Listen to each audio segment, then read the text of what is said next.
15 years of the first fusion reactor actually coming online.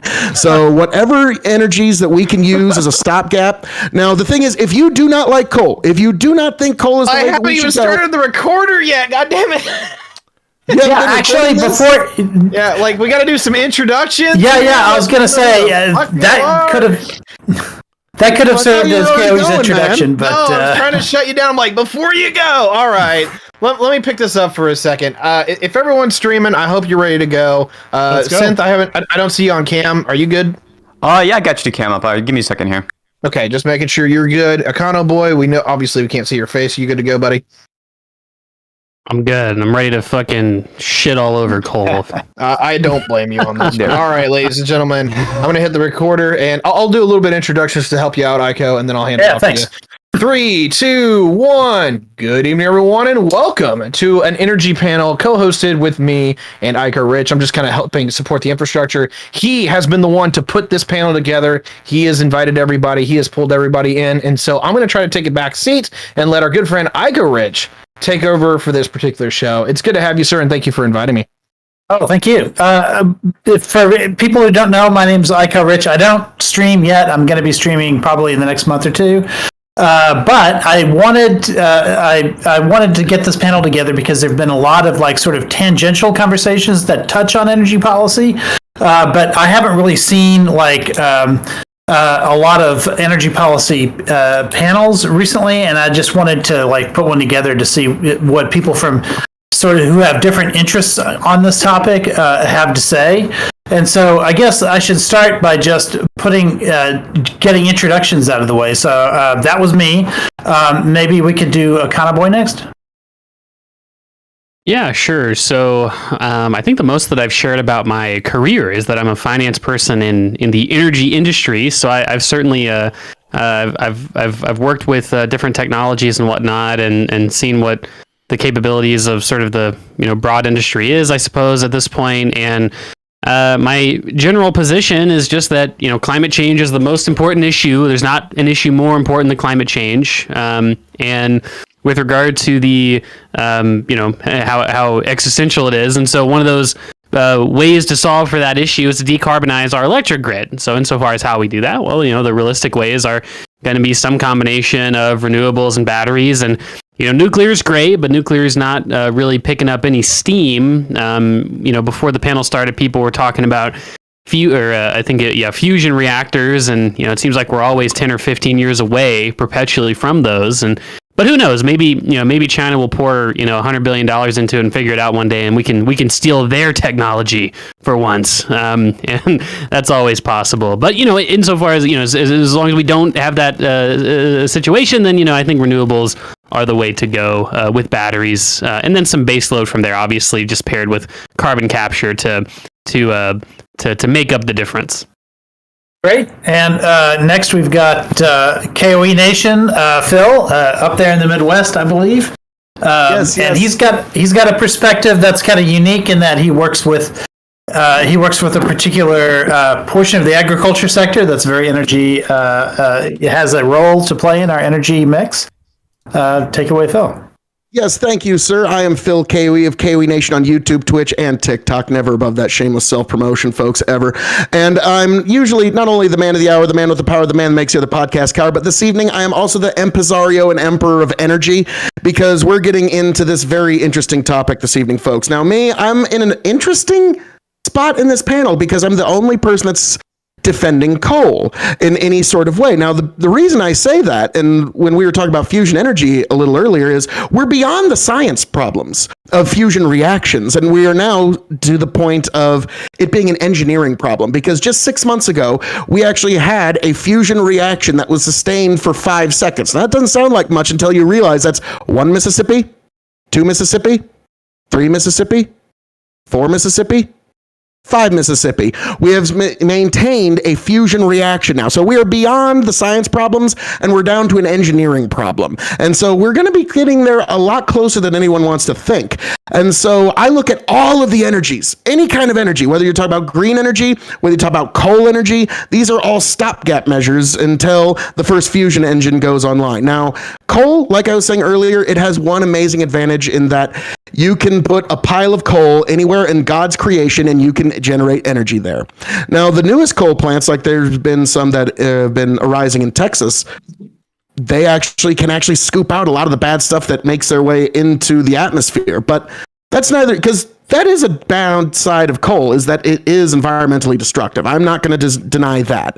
But that is also another engineering problem. To me, I look at it just like this. There are times that the wind does not blow, the sun does not shine, and you go into droughts and the water does not run through dams. Yet our need for energy remains constant because it is the conversion of fuel to energy that sustains the totality of life on this planet. And if that is interrupted at all, for any reason, even a little bit, the bottom economic rung of humanity on this planet, millions will die. And so that's why I want as plentiful as energy as possible, because coming from Team People, we got a lot more mouths to feed. We got a lot more folks that need their energy. But folks, we can get into that a lot more. But these lips of mine, they can speak no evil. And with that, I yield back to all you beautiful people. Okay, next we'll go to Synth. Sure. Yeah, so I'm hardcore anti-coal. I agree with what Econoboi said, that climate change is certainly one of the largest threats that we have. I think that one of the issues with it is that normal human cognitive biases kind of ignore existential threats. They're long-term, they're in the future, you can't really see them happening when they're happening. And that means these are huge issues, like that, the species-wide issues, but we're just not going to pay too much attention to them in general, right? In the case of the coal defenses, right? So the issue with coal is that it's one of those energy sources which is cheap in terms of like the levelized cost of energy, but it's very expensive in terms of externalities, right? The environmental damage from something like coal is going to be massive in comparison to the it's gonna be massive in comparison to like the amount that it costs to like start up a coal plant and to like run that coal plant for a while. So for investors, it's very good, but for people in general, it's very bad. It's expensive for society, but very cheap for the people who own the coal plants. In the case of nuclear, there are also issues with levelized cost of energy. It's not as cheap as it's usually seen to be. And in the case of fusion, that's like, it's wacky, far future technology that we've always been, like Econoboi said, 5 years or 15 years or 10 years away from. And we've just never quite gotten there, and the estimates have gotten larger and larger as time goes on. It's not the case that we're going to have fusion down the road in 5 years. Fusion's interesting technology, but don't get your hopes up for that. The thing that is down the road in 5 or 10 or 15 years are advancements in battery technology. It's happened in the past. We've always had advancements in battery technologies. We will continue to in the future. And currently, because of advancements in battery technology, we have solar energy being one of the cheapest forms of energy now when you take a look at LCOE. Great. And next is our nuclear expert, Soyadel. Oh boy, they said my fun words. They said my fun words, which is LCOE. So I'll love to debate this point, and I'm ready to go all over it. But first, I'm going to introduce myself. My name is Carl, aka Soyadel, and I recently represented the nuclear advocate community at the Global Clean Energy Action Forum in Pittsburgh. This is a clean energy ministerial meeting, and I was very privileged to be hosted by the DOE for an official side event. That was amazing. I also do a little bit of, professional stream production. I've recently switched careers to do that. And as well, I have been a part of many AAA game studios throughout my career. I look forward to seeing you all in person at TwitchCon next week. But yeah, I am a nuclear advocate, and to establish my position there, we have these things called the IPCC reports, and all of them delineate exactly what kind of role nuclear has. Even in WG3AR6, it shows much carbon reduction, much carbon abatement or adaptation, however you want to call it, is available at below reference cost. And you can throw whatever LCOE hogwash you want at me. We can go exactly over what LCOE means in case you're not an economist or have a misunderstanding of what LCOE means. Below reference cost means that, yes, we absolutely must invest in nuclear energy. Now, I'm not 100% nuclear bro. I'm not going to defend the idea that we need to be building 50 nuclear plants a month. I think that we should and ought to do as much as possible. We should follow China in that regard. They are building over 200 nuclear plants right now. They're building them at the breakneck pace of one a month. Politically speaking, I might be a little bit closer to China than I am to America under Trump. Under Joe Biden, I don't know anymore. I'm an anarcho-Bidenist. I'm here for Dark Brandon. Come at me. Biden agnostic. Okay, finally we've got Tiberius. Hello, everyone. If anyone is not familiar with me, I am Tiberius D. I am currently building out my geopolitical firm, which, is basically, I'm a geopolitical analyst and consultant. I want to be able to go out and tell people, hey, what's going on in the wider world, how it affects you, and climate change is very integral to that. A lot of what I'm going to be talking about is sourced from a video that I did. Most of the information came from the EIA. You can all check out the reference links for that particular video, but it's on my YouTube channel, and it's called Green Energy, The Impossible Future, because a lot of these things really comes down to this. A lot of folks who are on the right tend to just believe that global warming isn't really a thing, or it's just kind of a natural event. We're just kind of riding the waves. That's bullshit. And then when it comes to a lot of people on the left is that it's wind and solar and that's it, or go home. And I'm like, that's also bullshit. And I keep having this problem where we kind of treat this issue like religion, and it's really fucking annoying. So pardon me for, being a little bit of a potty mouth, but the last time that we did have this conversation, I believe that I screamed at two of the panelists that are on this particular panel. So I'm very happy to have my good friend Carl here to back me up on nuclear, because he knows even more than I do on this particular subject. And while I'm not a massive fan of like ethanol and coal, it is great to have KOE here to be the punching bag. So it's good to see you, sir. Thank you for having me, and let's get started. Okay, so my first question, I'm gonna. Okay. Yeah, I said earlier that I kind of want to focus on the kinds of questions that KOE might be a little contentious on, and that sounds like coal is number one on that list. So I want to start with that, but before I do, I wanted everyone talked about what they do as their profession. I'm a high school debate coach, and I've been doing it for 35 years, sort of coach and judge, and I've had different roles over the years. And one of the things that my debate squad has been focusing on in the last few years has been something I called energy Jenga, which is how do you pair one form of generation with another form of generation so that they complement each other. Probably the most common pairing is that people talk about these days is variable renewable energy, so like wind and solar, paired with natural gas, right? Because natural gas is dispatchable. Dispatchable is just a word that means that you can send energy out in a given direction at any given time.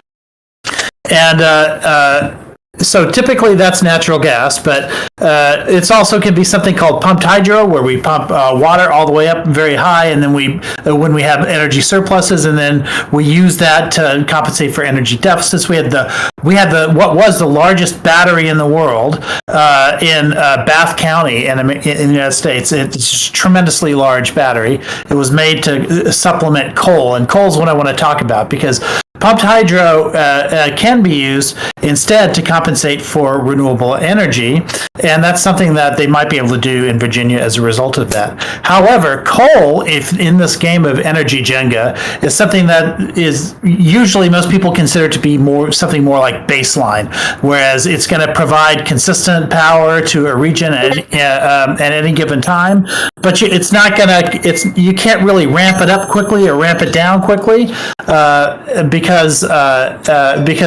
you can't stop coal from burning the way you can just do that with natural gas. You can just turn a spigot off, right? You can't really do that with coal.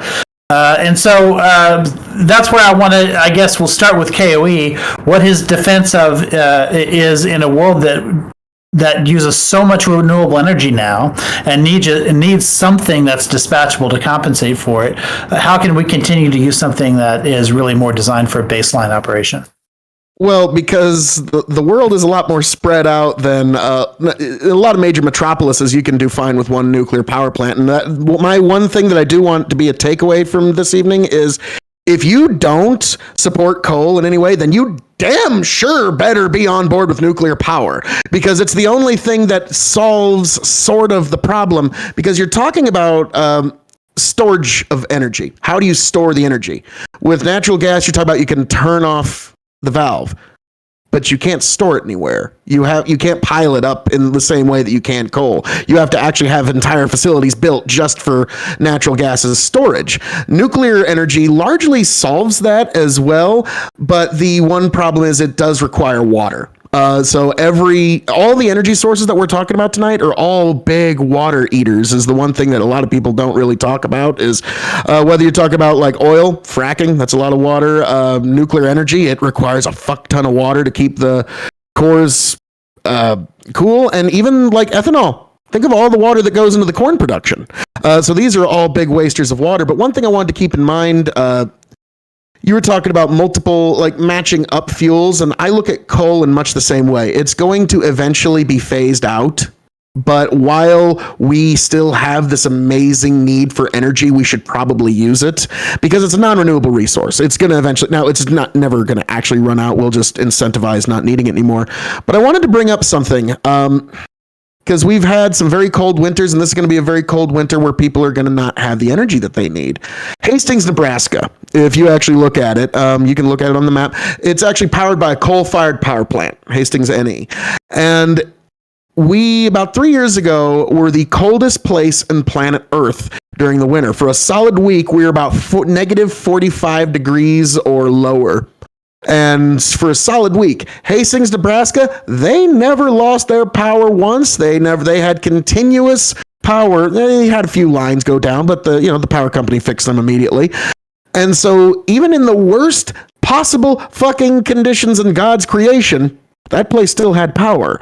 And so that's something, like, I'm not saying it's the perfect be all end all, but like I said before, and I'll say it again, the wind does not always blow, the sun does not always shine, but our need for energy remains constant. So my defense is warm living rooms during the coldest winters you can imagine.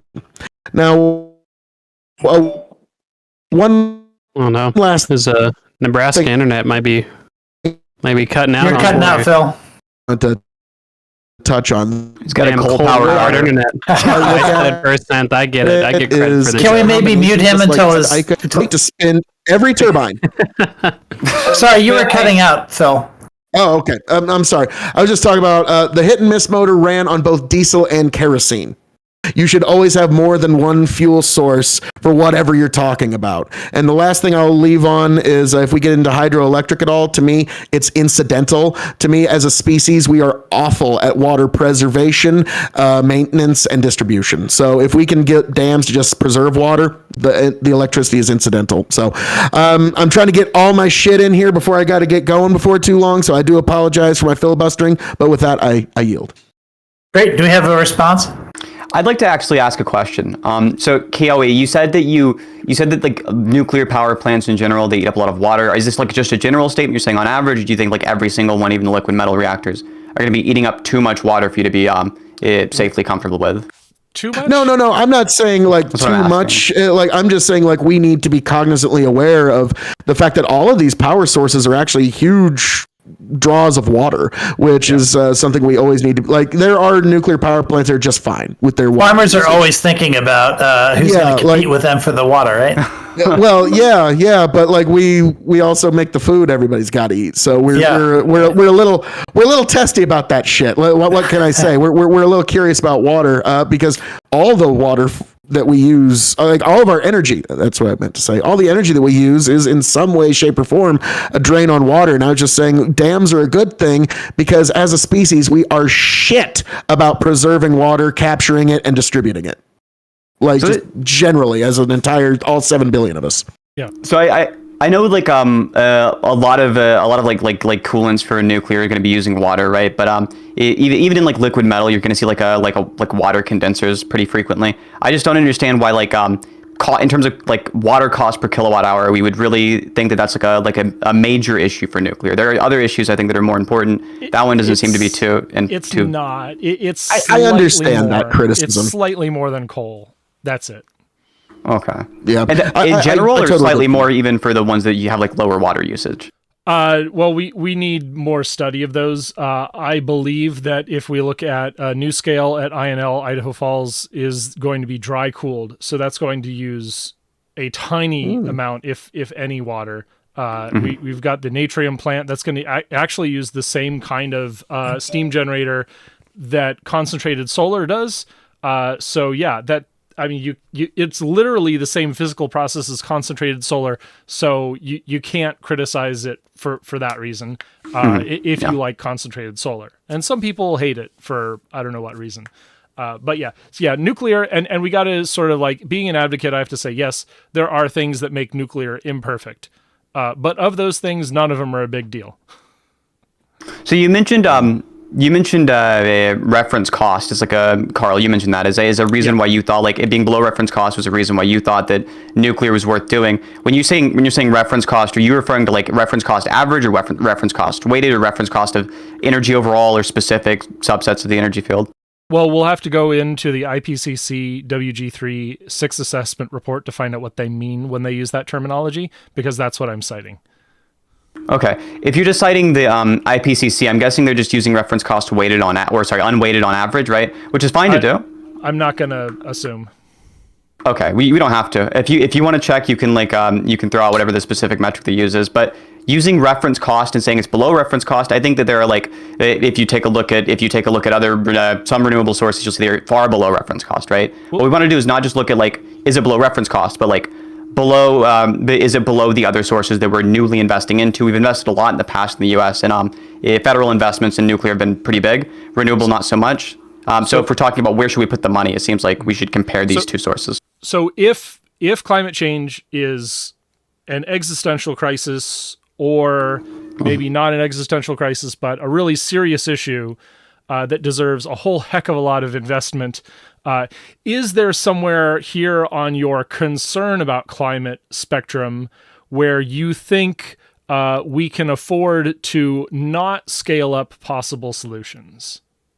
Yeah, I think that we want to talk about not just what's possible, what's optimal, right? So if we know that it's optimal to go with one, I think there's diminishing returns, though, right? And that's where I think a multitude of sources comes in. Is that true for every solution, that there's diminishing returns, or not?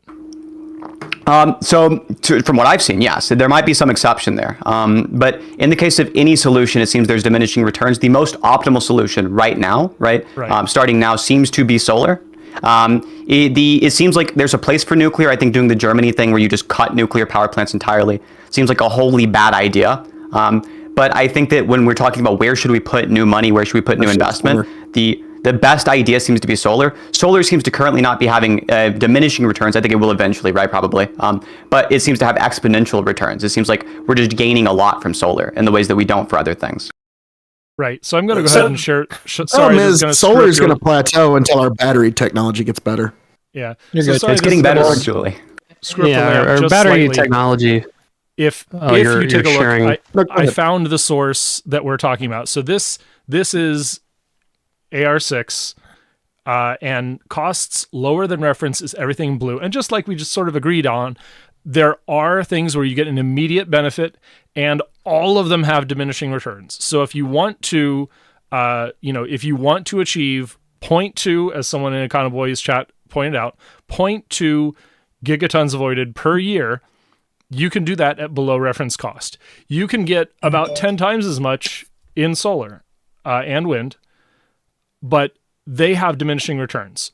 And you add up all these numbers, and we still don't get to an acceptable solution to stay below 1.5 degrees. So then you've got to get into orange and the red. And that's where I think we need to be. We need to go all out. We need to go all the way to the red on a lot of these solutions, unless you have another argument against nuclear. And I just want to get one thing in real quick because it shows carbon sequestration in agriculture on your chart there.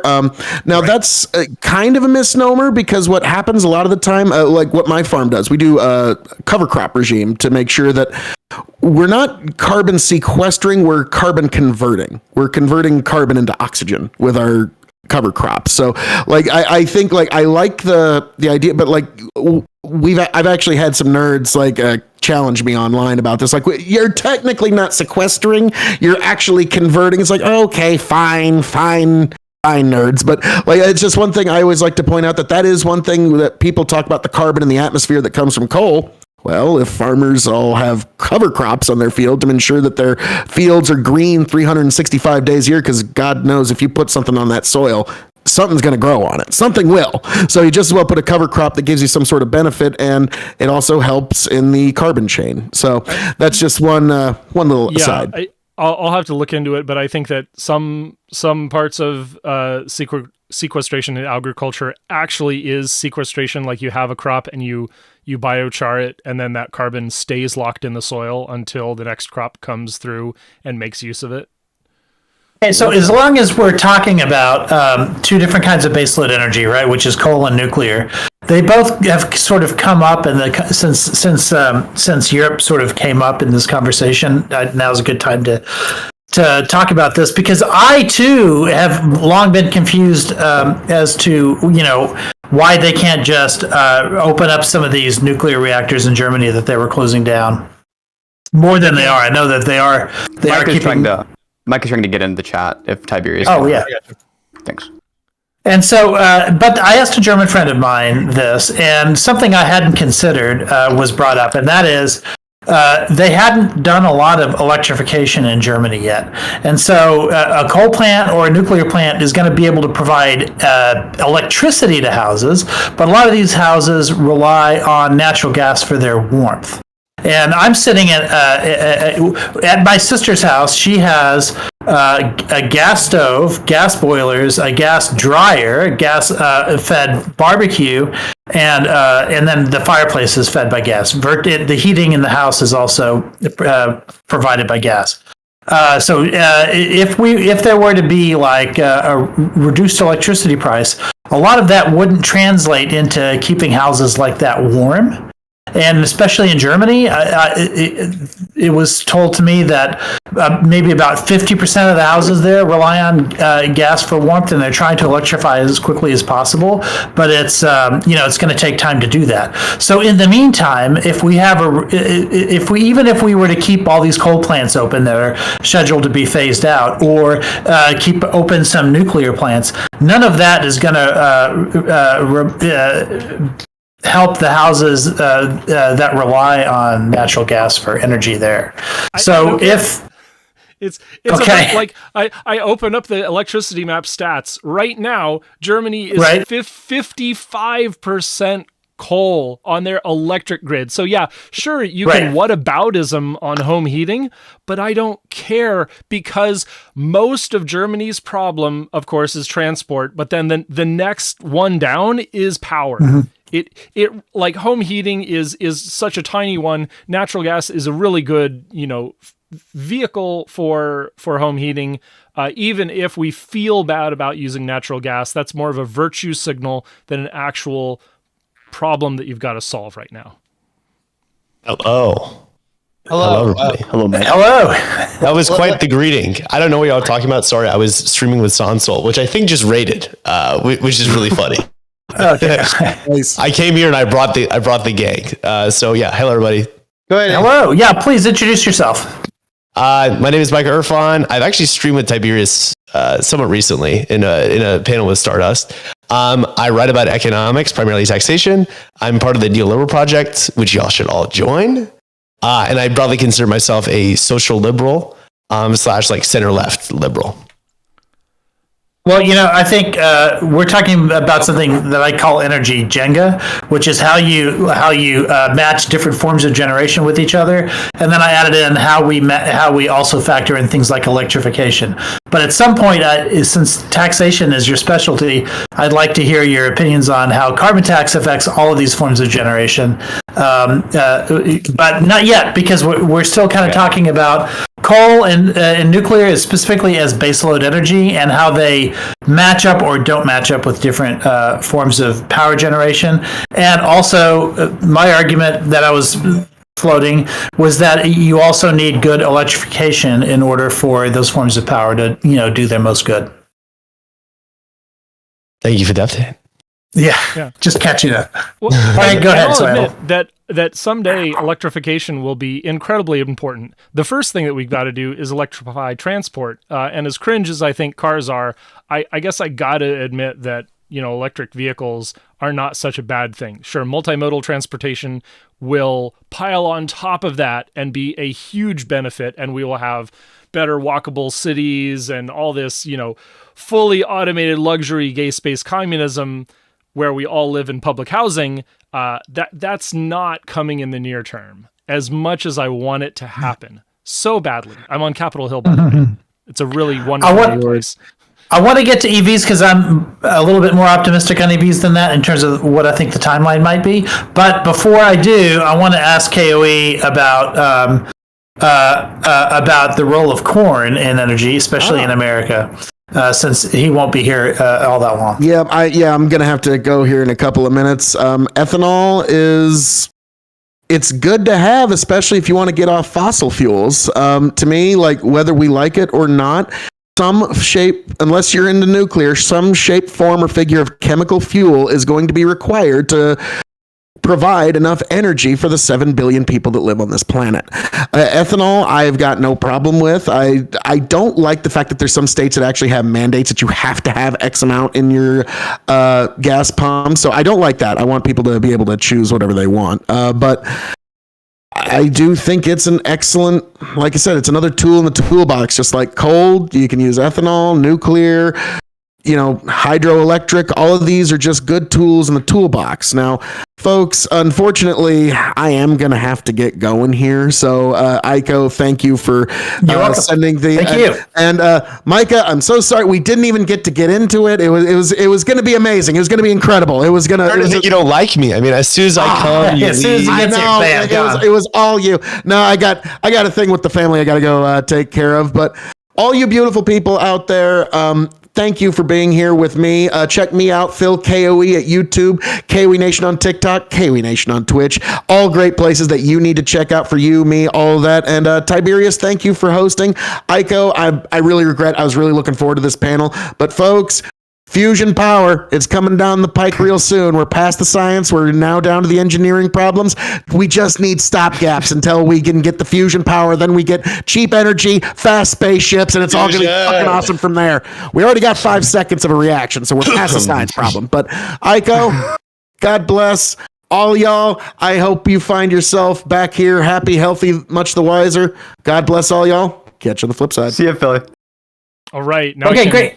Talk a lot of bad stuff about fusion. Yeah, thank God. Right. Yeah, please go ahead. Before you do that, Carl, can I ask you to think about the last point you made? I didn't really get a chance to respond to it, but Sure. The point you made about the fact that all of them have diminishing returns. So even if it's the case that all of them have diminishing returns, right, we still care about optimality, correct?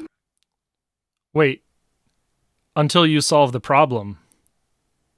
Like again, yes, but it's the case that right now we should concern versus your emergency versus meh scale, and as the issue just comes down to solving climate we still care change, about optimality even under the realm of having diminishing returns, right? Today, yes, today you can invest your $10 in wind and solar, and I won't cry about it.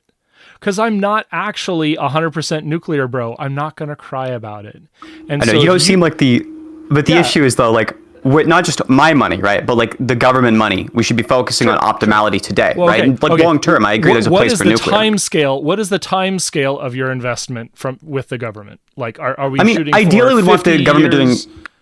like ideally we want like the government subsidizing things like battery technology nearly indefinitely because it's like there's a massive market failure there, right? So it's not even just like 50 years, it's like infinity years, right? Battery technology always gives us good returns on investment, right? But it's always the case that it's not so good in the free market. If you want to take a look at the case of like Sony, they had to build up their own like lithium ion factories because their format for a battery it wasn't the case that existing battery manufacturers wanted to convert their factory to make it. It wasn't good for them. So Sony had to like start up a battery manufacturer from scratch. It's like this is one of the areas where there's a massive market failure. It's good to have government subsidization specifically in the area of battery R&D, right? So this is the kind of thing that should probably be the case indefinitely, and it always provides us good return on investments in solar specifically as well.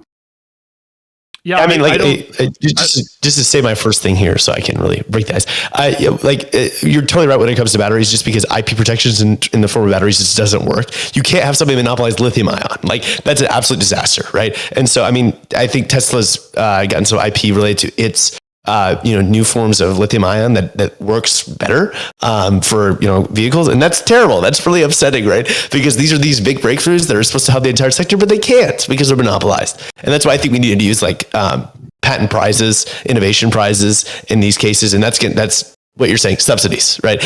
I think that I'm not sure what your position is because I haven't been here. Soyatla, how do you pronounce it? Soyatl. It's like Seattle without the C. Soyatl. Soy. There you go. Oh, that's amazing. Wait, so yeah, do you support expanding fission or do you only support like pursuing fusion? Oh my God. 100. Okay. Here's my policy. We need to be 25% of the global primary energy coming from fission by 2050. And what that means is 4 gigawatts began every month. So plenty of room for renewables and other stuff to fill in that 75% gap. If you can do it, go ahead. But yeah, that's my policy is we need firm commitments. And just like Sin said, it's an infinite horizon investment. The government should be built to last for the ages. All of our infrastructure should be built to last for the ages.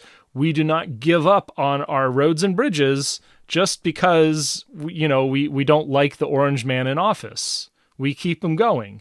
And the problem is that we have done that to nuclear. And so if you think that batteries were a horrible market failure because we need energy storage, well, let me tell you about the 4 billion years of nuclear energy that could be powering humanity. That is a tremendous market failure. We have been firmly anti-nuclear since the early 90s, and gas has filled our lungs as the result. So we need an infinite horizon investment in. Okay, since this topic of investment comes up, and that's kind of money and that's kind of economics, I'd like to ask Econoboi, like the different forms of generation have different time horizons in terms of that investment, and also different like speed of ROI, I guess you'd say. Like if you a lot of investors have said that if they invest in a wind farm or a solar farm, they can start making money within a year. If they invest in a nuclear project, they might be waiting a decade and a half before they even begin to start generation. So how do we make it sort of decouple the short-term profit motive if we are going to start investing in nuclear? How do we encourage investors, or even just go around investors and do direct government funding? Like, what do you think would work? Well, I mean, the Biden administration has already done, I think, almost exactly what you'd want to see in that regard, at least directionally, right? Which is establish broad-based tax credits, otherwise known as subsidies, for types of technologies that we want to see. I mean, even Soyatl, right? I mean, the IRA included a new subsidy for nuclear power, right? It was for operational plants. The reason it was for currently operating nuclear plants, because not a lot of nuclear plants, even operationally, are in the red, right? I mean, it's expensive to run nuclear power plants in general, right? And so, that's why we offer a subsidy now to nuclear power plants that are currently existing. I mean, that was one of the arguments for shutting down this LA adjacent California nuclear plant was that it was just losing money, right? And so, was that the argument? that was one of the arguments for closing down an assortment of nuclear power plants. Is a lot of them, like I said, are operationally in the deficit. They're not making money. Now it depends on the market that they're in, right? If you're in, for instance, the Midwest, if you got a nuclear power plant in the Midwest, that's going to make a lot of money because that whole entire market is much higher cost of electricity. And so in general, right, when we look at the way that the Biden administration has framed not only just, subsidizing things that we want, but also the way that they're doing it in the form of instead of making the tax credit dependent on technology and rather making it just dependent on whether or not it's carbon neutral or not, that's great, right? Because that means that like a natural gas plant paired with carbon capture qualifies for the same subsidy as a solar plant, right? And this is kind of what, this can kind of accomplish what a lot of people who say, oh, why do we have all these subsidies? Just do a carbon tax and it's like the same thing, but more optimal. Well, I mean, it's kind of what, the Biden administration did on the other side, just making a very flexible subsidy for what we really want, which is just low greenhouse gas emission electricity. I'm like on basically standing on my head now because electricity bills in the Midwest per kilowatt hour for consumers, at least, are far below those in California.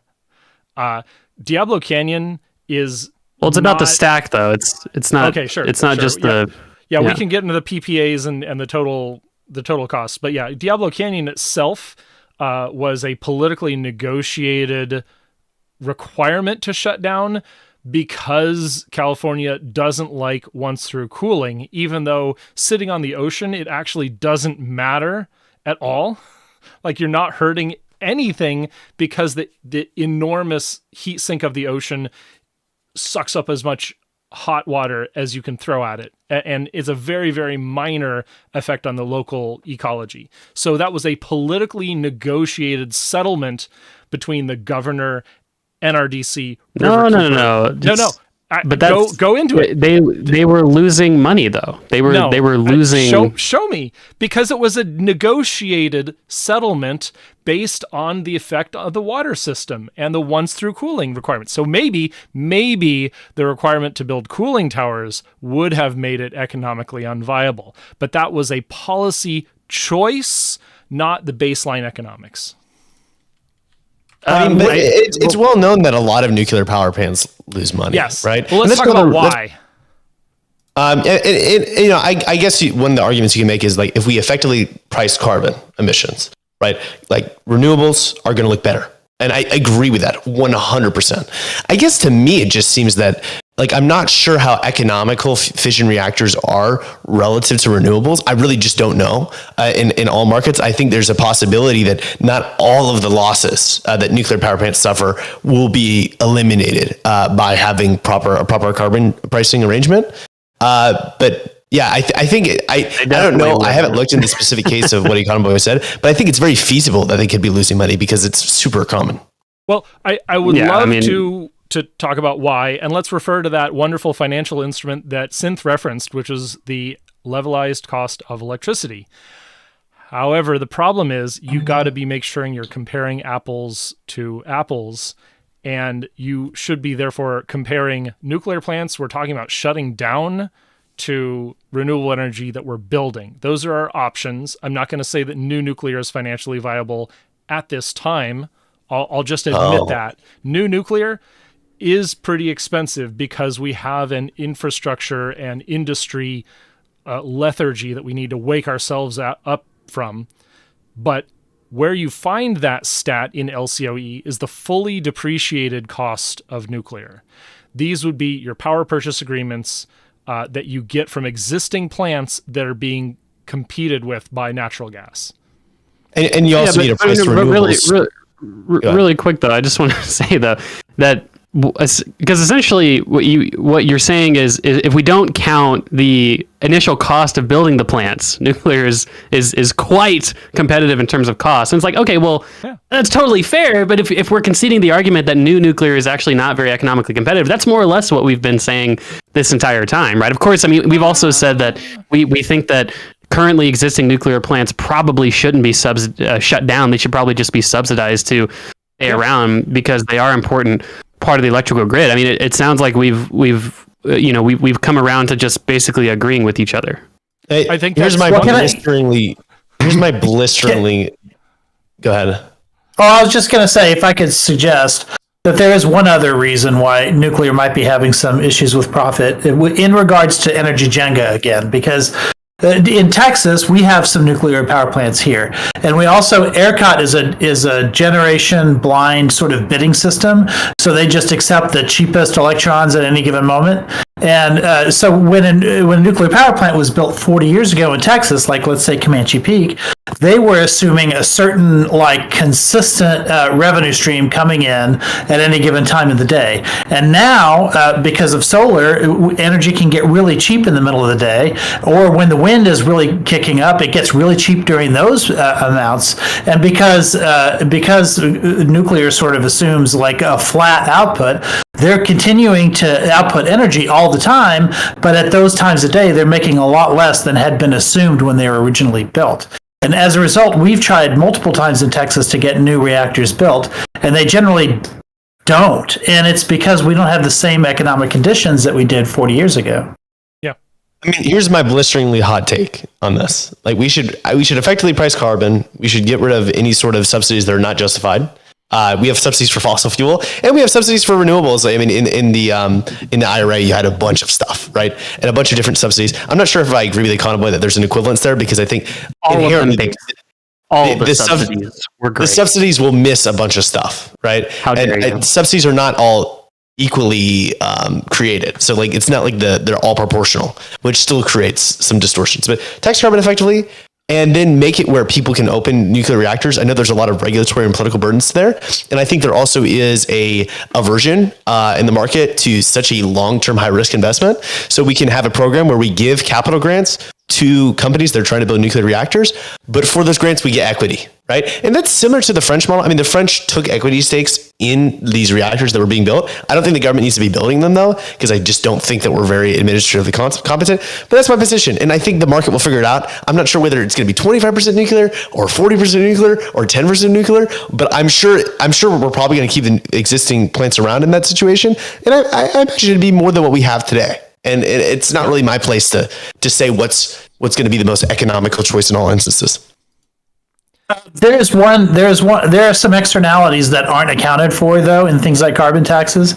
And one of them that comes to mind is the toxins released, like, say, by coal plants and things like that. The health costs that are associated with them. That doesn't really come down to carbon. That comes down to, like, other emissions that have sort of local impact on the air in the communities around there. And that can have that can cause lung problems, cardiovascular disease, cancer, all kinds of stuff. And one of the large impacts of both nuclear and renewables is they cut down on that. And also natural gas, because it's much cleaner burning when it comes to those kinds of toxins. So how do we account for those externalities? Yeah, I mean, we need a whole host of emissions taxes, and there's plenty of them that have been designed, but for sure, carbon taxes are not like the only thing, because climate change has many different problems. And I think in certain cases, in a limited number of cases, regulatory solutions are necessary just because there is no externality pricing mechanism that's coherent. Yeah. Right.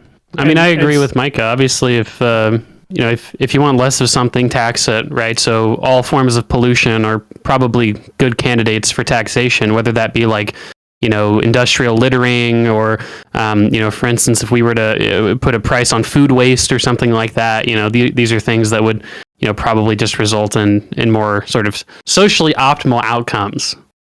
Yeah, I'm all in favor of carbon tax.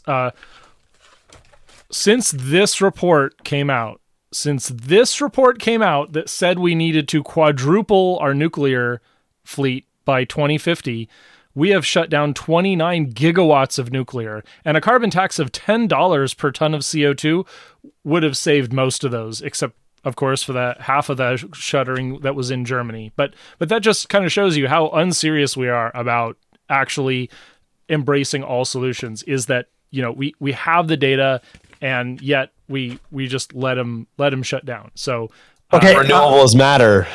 On that point, Seattle, all those nuclear plants that just got extended in France, and presumably they'll be extended long enough to meet the new plants that are being built, so that there'll be a good transition from the old plants to the new plants. How do you my understanding is now that there's going to be a new agreement between Germany and France, where France is going to send its excess power, which it wasn't going to have before, but now it will because they're extending those nuclear reactors. That they're going to export a whole bunch of electricity to Germany, and Germany's going to export some of its natural gas back to France or something. How do you assuming that won't that require electrification at a faster pace that's happening now, or are you saying that kind of exchange of energy is viable in the near term? And also, Ty, this has geopolitical ramifications. The EU countries being able to swap out energy. I know a lot of fossil energy is going to be coming out of Norway during this sort of period, and the 5 new floating LNG terminals in Germany that are supposed to come online this year. All of that sort of has to tie together to allow them to get through the winter, right? There's a big conversation. There's a big conversation about how much Europe's going to be able to survive this winter, and the big question is that really no one knows. A big factor in that is how bad is the weather going to be? Is it going to be a mild winter? Is it going to be like a horrific weather? Because if you get one of those, once in a century kind of deals, yeah, you can blow through all your reserves in literally 2 months. We have absolutely seen that in European history. So I'm not going to be like, this is just a slap. When it comes to, I'll put it this way, energy reserves within Europe, the 2 big names are obviously Norway, but the other one that everyone kind of forgets about is Great Britain. They have quite a bit of offshore drilling capacity as well. In fact, they're actually a net oil and gas exporter overall, and so they're actually able to help feed the energy mix. Especially Scotland, right? Particularly Scotland, a lot of the reserves that Norway taps are off their side of the North Sea. Scotland is where the Brits tap into that, and they take a lot of that natural gas and they use that in particularly Scotland and all the way down to about Manchester. So overall, is that this is part of their energy mix that works pretty well for them. The big question is, how are the Germans and the French going to interact? The French have fired up their nuclear plants. They've been going for a long time. They're doing great. They've largely kind of shunned anything else that isn't an open renewable. So it's largely been, a little bit of solar, quite a bit of wind. They're actually doing pretty well with hydro. There's a lot of topography in the southern part of the country that allows them to build out a sophisticated hydro system. And then you have nuclear, which they're renowned for. I think they're the most nuclear powered country in the world at over 55%. And 70%. So, yeah, I believe 70. I'll have to double check that. Depends. Yeah. Anyway, here's the big thing about Germany. I hate the German Greens. They have done nothing but shut down nuclear for the better part of 20 years, and it's come back to roost. When it comes to the Russians, the reality was that Nord Stream alone, just the one pipeline, was giving them 1/3 of their natural gas imports. That's not counting what was coming through Belarus and what was coming through Ukraine and eventually through Poland. The better part is that it was over 2/3 of their natural gas supplies were coming from the Russian space, and now 80% of that has been knocked offline. Are they trying to maintain reserves? Yes. But it's been a really weird price environment to where the Germans don't even know what they want to do, because on one hand, they want to have natural gas to have basically put the lights on here in a couple of months. But the reality is that they also need to make fertilizer for next year. That's a big conversation that's geopolitically important, is that we've lost a lot of the major fertilizer producers in the world because of the war and because they've shut down. And I know that's a completely other conversation, but it's one of those deals where food and energy are really, really integrated together. And so if you kind of take out one, you usually kind of take the other out with it. So Europe is, I'm not going to say Europe is looking really good. Germany and Poland scares the hell out of me this winter. Yeah, but one thing just really quickly is actually, a lot of French nuclear plants are currently under maintenance because a lot of them are pretty old, and which is really unfortunate timing. Right. And so that's kind of made the entire crisis even worse. Yeah. And to clarify on that, it is the kind of maintenance that regularly occurs. However, they have some pretty strong oversight. And so when they noticed a new problem in one of their reactors, they did a review and had to shut down many, many more reactors because it looked like, yes, they're using the same model of steam generators or condensers. And so it was a systematic problem across the part of their fleet that used that identical equipment. And that could occur, anywhere. You could find a bearing problem in a fleet of windmills. You could find a frequency regulator problem in a bank of solar panels. But this was, intentional. They did it during the summer when there was plentiful energy. Unfortunately, we had a war on, and that kind of screwed us. But to answer sort of one of your questions, France could literally, once all these plants are back online, that's 30 gigawatts coming back online. And Germany's coal production right now is 24. So France's capacity that's been offline replaces all of Germany's coal. And there has to be a really, close geopolitical relationship to allow that to happen, as well as a lot more transmission lines, which unfortunately isn't a thing. And if you look on the east side of Germany, all of their neighbors' generation is really dirty. So getting that transmission from the west side, where France is, to the east side, incredibly difficult, because electricity, you can't just beam it from one side to the other, maybe with high voltage DC, but there's still the physics involved. And the further physically separated, because it's a field, the further physically separated it is, the more losses you incur. Okay, so all right, so then let me ask you this, because we've also got, there's another form of, and this sounds like we're moving into transportation, but really, I'm really talking about this in terms of grid power as well, because you've got 90% market share of EVs in Norway, for instance. They're kind of the canary in the coal mine, so to speak. And you're also starting to see like a larger build out of things like smart grids to be able to handle, all of these cars sort of charging on the grid. And it's been suggested that when you're talking about batteries in terms of grids, you're really talking about three things. You're talking about large grid batteries like, what we first saw in South Australia, the Hornsdale Power Reserve. But also, and this is something else that South Australia is a leader in, is VPPs. They're building out a VPP that's eventually going to be 50,000 desktops. I think they're more than halfway through that goal right now. Which in and of itself, it's a VPP is what's called a virtual power plant, which is just houses that have solar panels and a battery in the garage, and they all connect to each other. So in this case, 50,000 houses all connected to each other to form a virtual, about the equivalent of a coal plant or a natural gas plant, but it's all dispatchable because of all the batteries that are built into there. And then possibly something that would scale even bigger would be something like Tesla has this program called Auto Bidder, which allows you to use your car in your garage to sell power when the power is expensive and to buy it when it's cheap.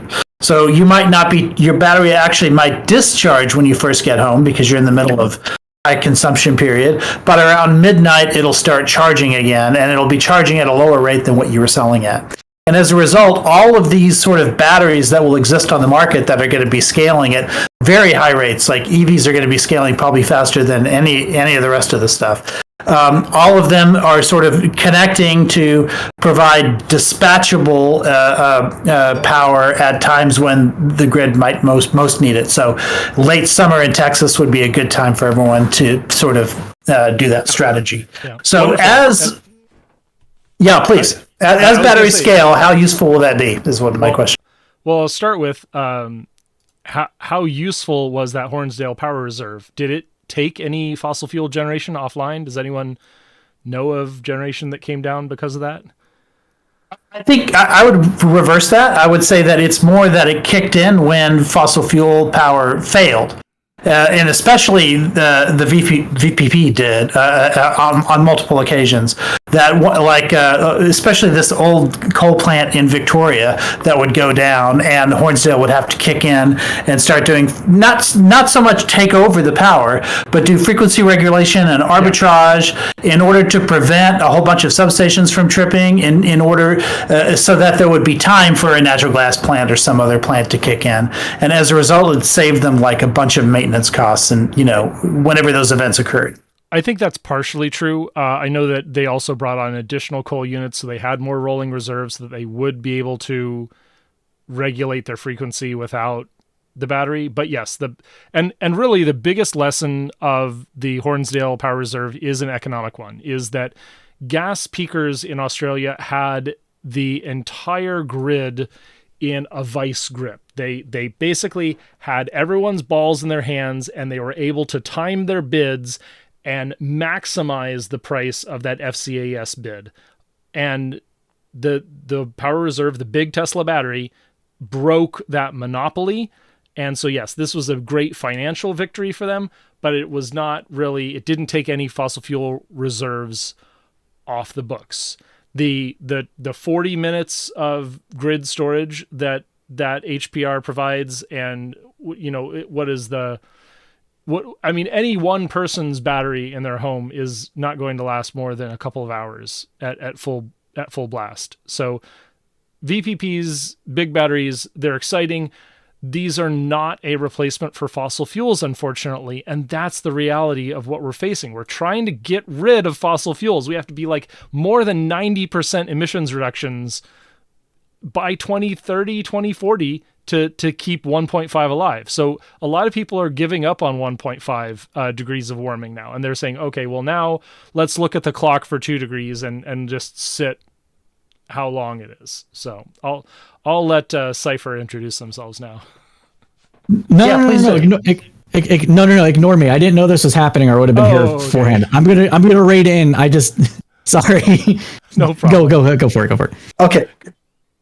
Okay. So again, this comes down to energy Jenga, because my understanding of specifically the way South Australia, because I think they do it the best, use grid batteries and VPPs, and I think at some point eventually in the future we'll use programs like AutoBidder, is that they just make variable renewable energy less variable on net, because if you can compensate for some clouds rolling in, or the wind sort of dying down at unexpected times, things like that, you can sort of use the fact that that the peaks for wind differ from the peaks for solar, and so they sort of compensate for each other, and they sort of flatten the duck curve a little bit, and then you use batteries as a way to sort of give like fractions of a second bridges for other things like a pumped hydro to kick in, because they might not be able to kick in as fast as a battery can. Battery can do it in like 11 milliseconds or something insane like that.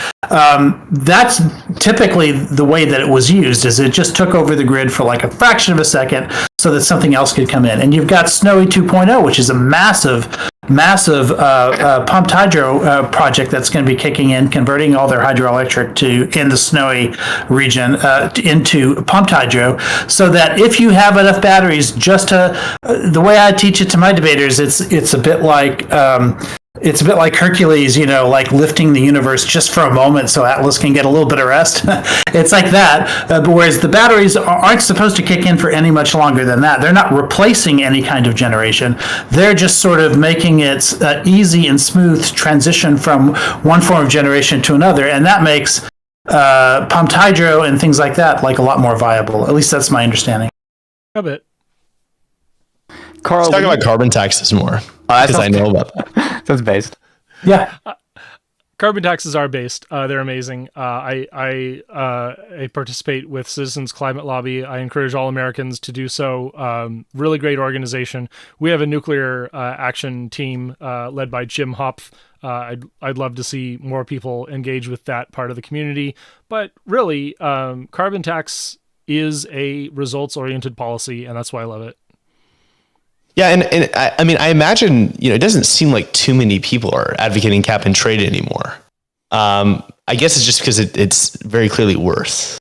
I think the most important part of carbon taxes that people don't discuss, and I'm wondering if y'all agree with me on this, is the necessity of border adjustment.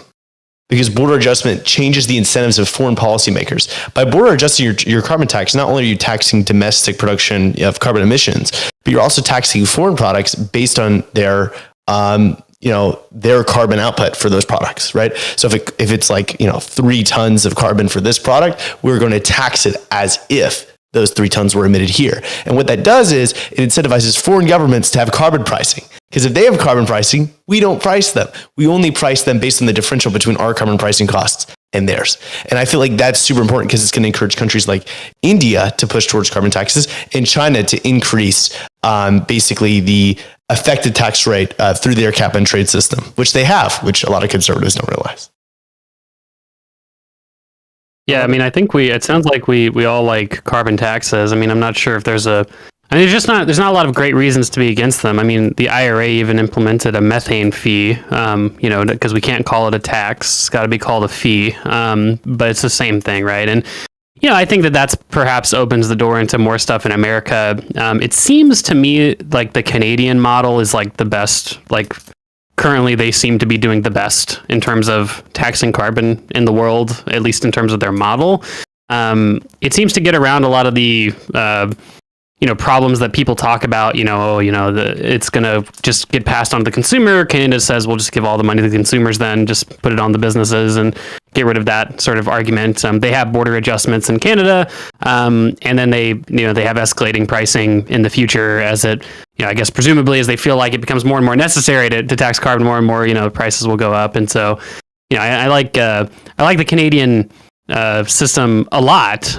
Although Canada's working with, they're already somewhat ahead of the game. Weirdly enough, they're one of the most carbon intensive countries in the world in terms of emissions per dollar of GDP. However, the caveat to that is I don't know where the fuck that's coming from, because they actually have one of the cleanest electric grids in the world. Heating. How do you? I think we all agree on this kind of carbon tax, especially the only objection I would have been an objection that wouldn't survive that Canadian model because it addresses it in just the way that you say. But how do you account for changes in administration, like where you get one administration sort of undoing the policies of the previous generation or the previous administration? Yeah. Because more moments. Oh, go ahead. Well, I'm thinking of under the Trump administration, you started to see some interstate compacts. Specifically, in the Northeast, there was an interstate compact with regards to carbon trading, and there was it sort of tried to link up with the one that we had on the West Coast. And both of them, and I don't know if they finally solidified this, but they were talking about linking up with Canada and Mexico as well. It was almost as if you had a good 30 to 50% of the states trying to cooperate with foreign countries against the federal government. And then in addition to that, you had California trying to have emission standards that was higher than the more lax ones that were being proposed by the Trump administration. Everybody knowing that car companies are going to adhere to the California standards because nobody wants to make a car that won't sell in California. Is that the way forward, state action? So, I mean, where federal government, I was just going to say, where federal government fails, obviously, the biggest advantage and disadvantage of a federal system is the fact that, states can do things that, the federal government either isn't doing or doesn't want to do, right? And so, obviously, state action in absence of federal action is preferable, but, Canada is a federalized system, right? They've got provincial powers and authorities, and they've been able to finagle this carbon tax. I think essentially the way that they do it is they say you have to have some minimum pricing for carbon, and if a province, I think like Quebec for instance, was like, we're all fucking in and we want to tax carbon even more, and so you can add on top of the federal standard if you want. I think Quebec does that. If we just include Quebec has one of the cleanest electric grids in the whole world, as well, and so except for Ontario, which is actually lower because of their nuclear fleet, and they just decided to save Pickering for a few more decades. So let me celebrate that. But yeah, the unfortunate thing is that in Ontario, they are not taxing natural gas as high as they are taxing coal per ton of CO2. And this is sort of, the minimums were set, but they're kind of letting natural gas skate by as kind of a market preference, I guess. Well, but if they're not emitting as much, wouldn't it make sense that they're taxed less than coal? He's saying tax per ton. Yeah, per ton of CO2. Yeah, it's not proportional. Is my point. And maybe there's other externalities to coal. I don't know, but I see what you're just saying. You're saying that there's a different price based on the technology, is what you're saying. I want to have my Al Gore moment. So I think related to your previous question was like how we protect this policy from like different administrations. I think the best way to do it is if you have a carbon tax and its revenue fully go to a dividend, and then you have that revenue like it's fully connected to it, and the dividend is kind of like in a lockbox, kind of like with Social Security. Our payments go there, and they go to Social Security beneficiaries. I think it's much safer because now it's really directly in the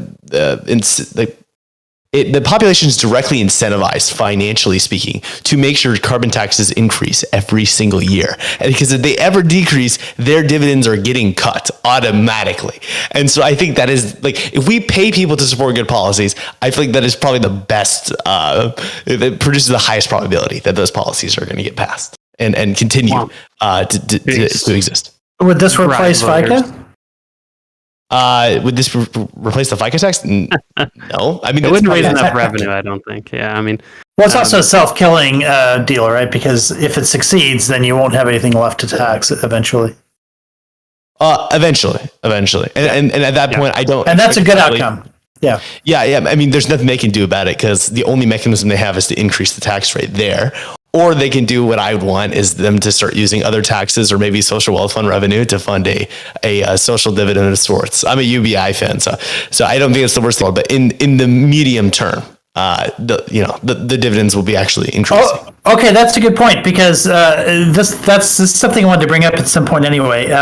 Sovereign wealth fund in Norway, right, is largely. I know it's a lot more than just oil and gas, but a lot of it is funded by its own oil and gas reserves. And then a lot of that sovereign wealth fund is being used to fund EVs, which of course kills its own oil and gas demand. This sounds to me like a perfect way of using a dependency on something in order to fund the way out. And when I think about that, I think about Alaska, which has a UBI right now based on oil and gas taxes. And a lot of people don't talk about this, but I consider Texas to be, in some ways, pretty progressive in terms of how it taxes its oil and gas at the wellhead. And we use that instead of income taxes. It also keeps our property taxes relatively low.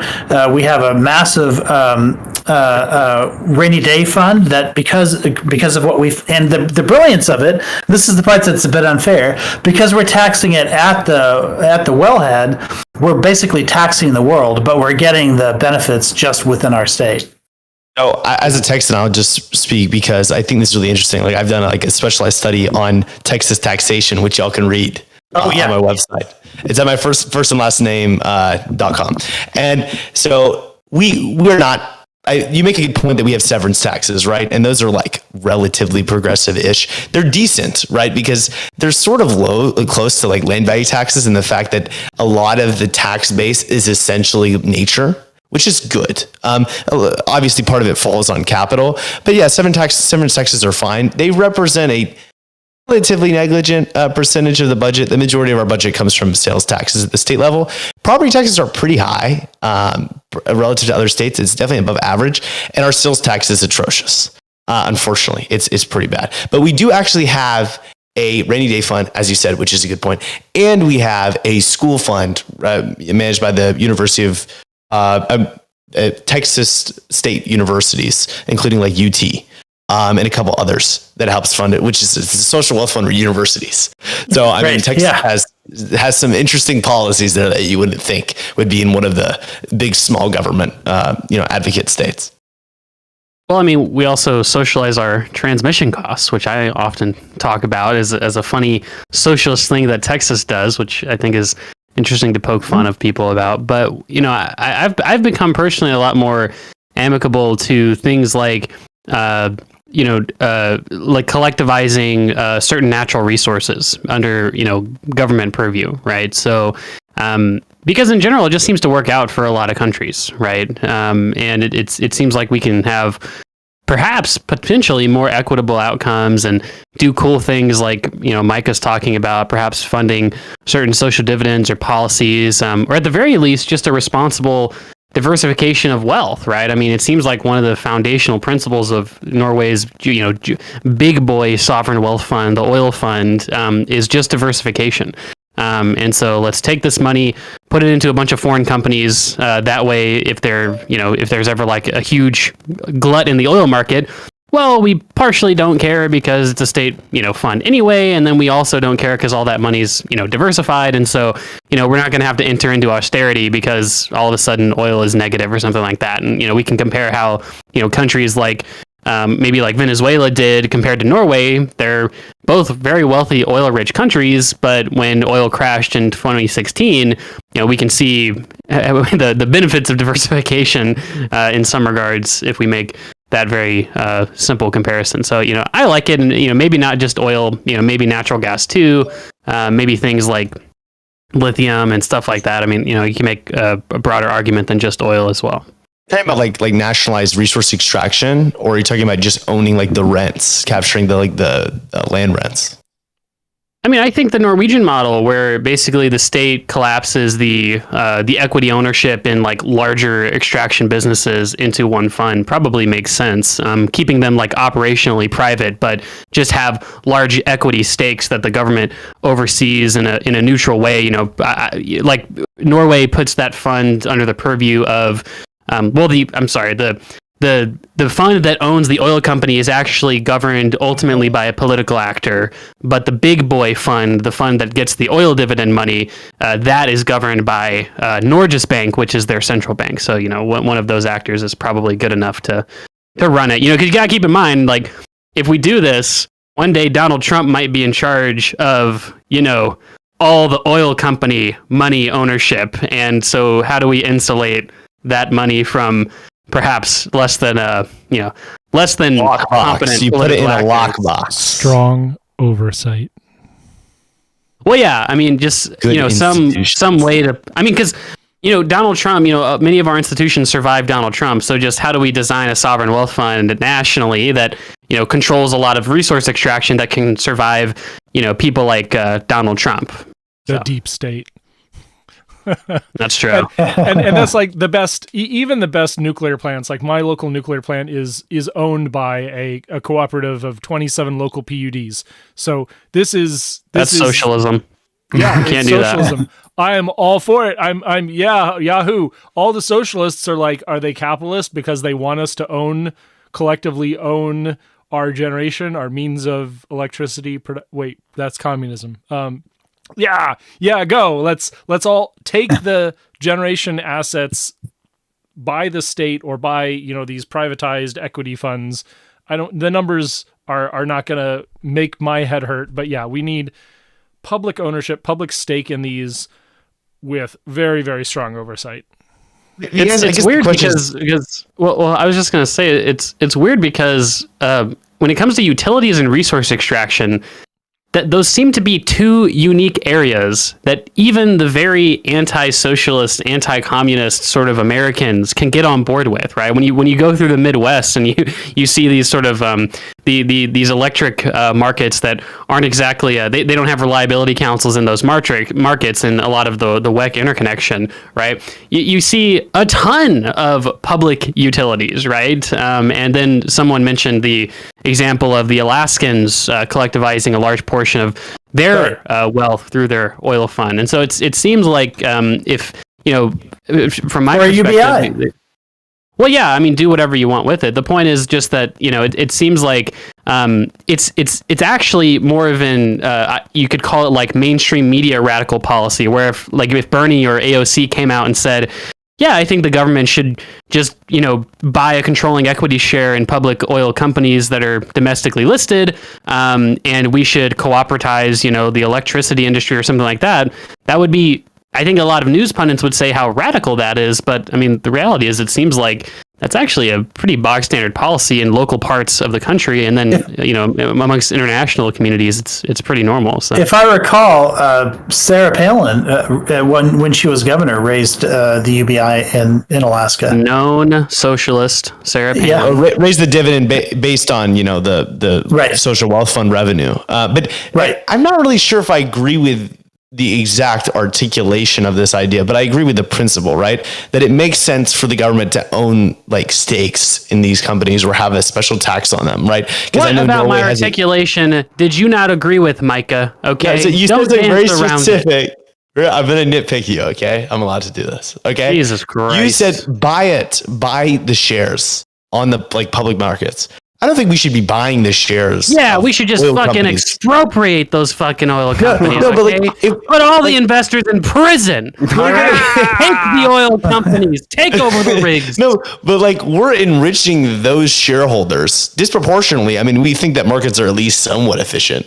So, I mean, we should be distributing our investments based on, profitability concerns, and a social wealth fund should be doing that, prudently and judiciously. It shouldn't just buy this because it's in a certain sector, especially the energy sector and fossil fuel companies. We'll be rewarding those shareholders, which have been benefiting from a lot of bad things those companies have been doing. If anything, if we're going to get an equity stake out of these, well, Mike, hold on. We just because we've got to stop there real quick. So, like. It would be a managed buyout, right? So I mean, it'd be similar to Elon Musk, right? The government would offer a strike price for your stocks. Hey, we're going to give some flat amount to shareholders to buy them out, and then that would those stocks would either come under private government purview, or the government could take them private and relist it publicly. That's what you see actually in some utility companies and some other oil companies around the world. Again, you can go and buy shares in Norway's oil company right now. They just have different classes of stock, right? And so the point is just to say that I don't know if my sort of what do you call it? I don't know if my order of operations is completely crazy. Again, it's a one-time buyout so that we can enrich collectively the whole country after that. I mean, I'm okay doing that. Like the entire company. Well, I mean, because they're going to pay capital gains tax on whatever money that the government pays them anyway. So it's not as if that the government's just like, yes, we're just giving hundreds of billions of dollars to investors and getting nothing out of it. Like, this is a responsible nationalization. I mean, I'm not sure what you would suggest. If you like the idea of doing what I'm saying, I'm not sure what your process would be. I'm fine with the government. So I think you could do like Botswana did at the very beginning, and you negotiate these contracts that we get extra percentages of your revenue, right? I think that's... We already do that, though. That's totally fair. Well, I mean, in the case of oil extractors, we actually have subsidies for them. Like for natural gas. We have certain tax advantages, but there's a royalty rate. It's 12.5% on federal land. It went up to 16% because of the IRA, right? I mean, yeah. And so my idea was you'd have a higher royalty. I think that's reasonable. And I think that if you want to find these companies, you can find them in the form of shares because they're not like the most liquid things in the world. So we could say, Exxon, you lied about all of this stuff and it caused this much damage to society over all this time. We're going to find you in this amount of shares, and that's how we're going to take it. But I don't think we should be the control. I don't think we should nationalize them effectively because I don't really think government administration is going to be super competent. State oil is like not government administration, government ownership, right? Again, the Norwegian oil company is but the Norwegian oil company, right, is operationally independent, right? It runs as just like any other private company runs, right? There's not like but there's a political appointment mechanism for its leadership. Well, for its board, right? So it's governed by board of shareholders, which is owned by the government. That's true, but again, I think there's a big difference between the Hugo Chavez model of like my government bureaucrat buddies are going to become VPs of oil operation versus like the Norwegian model of we're just going to run this like any normal regular company with an incredibly hands-off approach and just socialize. You recognize that there's a difference. That there's a difference between private ownership and having a corporatized public ownership because there still is a political appointment process there. Well, that's so important. The difference is, the difference is share ownership and distribution of gains, right? So I'm just saying that, the share ownership, I wouldn't mind collectivizing that share ownership and collectivizing the gains. So if Rick Perry's in charge of this, if he's the political appointee, can we trust what that publicly owned corporation will do? Exactly. It's a matter. It's very important how you design any sort of public ownership institution, right? For instance, the way that the USPS is designed, right? The USPS is a state industry. That's what it is. It's mail service. The government operates it. And the USPS is designed in such a way to be relatively insulated from political maneuvering, right? That's why the president doesn't directly even appoint the head of the USPS. It's like they appoint the board of governors who appoints the head of the USPS. The USPS in that way is more insulated than even the Federal Reserve is from political maneuvering, which is pretty crazy to think about. But so it's important how you design it. I'm just saying that, I'm not sure if it's really splitting hairs. I'd love for Synth to come in. I know this is a big thing for Synth, the sovereign wealth fund socialism. I'm not even a socialist advocating for this, but I think that there is a material difference between the government owning the shares and not versus just increasing the royalty rate. Yeah, I mean, I think the government being a shareholder among many or among others is fine, and I think that's probably what we should do. I don't think that we should target it with a full buyout. Like I'm saying, I think that the only way we should do it is we either effectively expropriate it, because we say you're on the way out and out. We're going to increase the royalty rate. It doesn't matter. My God. I can't believe Mike is like, I'm over here like, managed buyout, like and he's like, honestly, just take the assets. No, you want to effectively nationalize it. I just want to tax it. Smallest Micah. Okay. No, like you want to nationalize it. I want to tax it more. I want to increase the royalty. I think that's totally fair. And I think also we can find them in the form of shares. Yeah, do you mean doing that now, or do you mean like after this current energy crisis is over? Like right now? No, I don't think it's probably the best timing for that, right? Right. I mean, Germany just bought out one of their largest natural gas producers. They nationalized that company very recently. I don't think having a government administration of oil and gas is what we need. I don't think that's something we're going to really benefit from. That's not what I'm arguing for either, Micah. No, not corporatized state ownership is still state ownership, and it's distinct from private ownership. Like, if you believe that corporatized state ownership was the same as private ownership, your de facto position should be that we should have every single company as a SOE because we can socialize all the dividends. But obviously there's a difference there, right? Even when me and Synth support social wealth funds, these are still somewhat private administrations because you have tons of competing funds which have their own different votes on like these. It's effectively private ownership. Having one singular shareholder, and that shareholder being the government and being the appointee, that is significantly different and potentially far more problematic. It's different. I agree that it's different, right? It's just a matter of if it's better than just increasing the royalty rate. I think it is. I mean, again, I think there's more examples of at least that I can think of countries that collectivize certain state industry, and it leads to a much wealthier population as a result. Of course, you mentioned the Botswana example where they basically did what you're describing. They negotiated public-private sort of contract revenue sharing agreement. Sure, that can work too. I think that's in large part what the Australians do as well. I think the truth is perhaps that the empirical outcomes probably aren't that different between these two things, and it might be more of an aesthetic preference. But for me, at least, I think that I would lean towards the Norwegian model because I guess in my heart I'm a filthy socialist who enjoys state ownership. I would just say that when you look at state ownership of like specifically oil and gas, where the state ownership has stayed as a separate SOE and like the institutions are super rigid, right? You're basically filtering out all the examples in which they tried to do that and it failed. Venezuela is a great example because Venezuela used to have a separate corporatized administration of its oil and gas, and then that stopped, right? Because these policies can change whenever they're under political control. They can change really, really easily, right? And so we have plenty of examples. I will say to you what I said to Yarn Brooke, okay? I advocate for what works, and I don't advocate for what doesn't work, Micah, okay? I'm not advocating for the Venezuelan shit, all right? Forget what Venezuela did. I'm saying it's terrible. Let's do what the Norwegians did. It was great.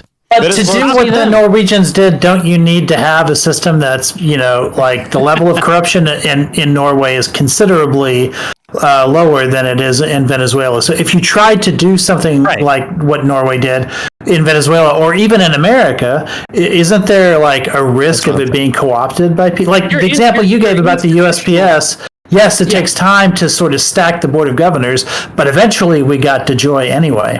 Your institutional corruption matters a lot. I mean, that's one of the reasons the Botswana example works in the first place, was that government's first policy, what didn't have shit to do with the economy directly, it had to do with getting the government to stop being so incredibly corrupt, right? That's what I can't remember the name of the first president of Botswana, but that's basically one of his main policies, right? It was that we have to have the government stop taking bribes. We have to have the government actually listen to, sort of citizen interest and go from there. A corrupt government is going to fuck all these policies up. But I mean, the U.S., I mean, certainly we can compare maybe like Norway to the U.S., but I mean, the U.S. in comparison, like the U.S. is a lot less corrupt than Venezuela, much closer to Norway than it is to Venezuela on that spectrum. And although I would agree that you could design this institution in such a way that could be co-opted by poor political actors, I think additionally, right, you could also design it in such a way that's actually fairly insulated politically. Again, I could make all these same arguments against having like a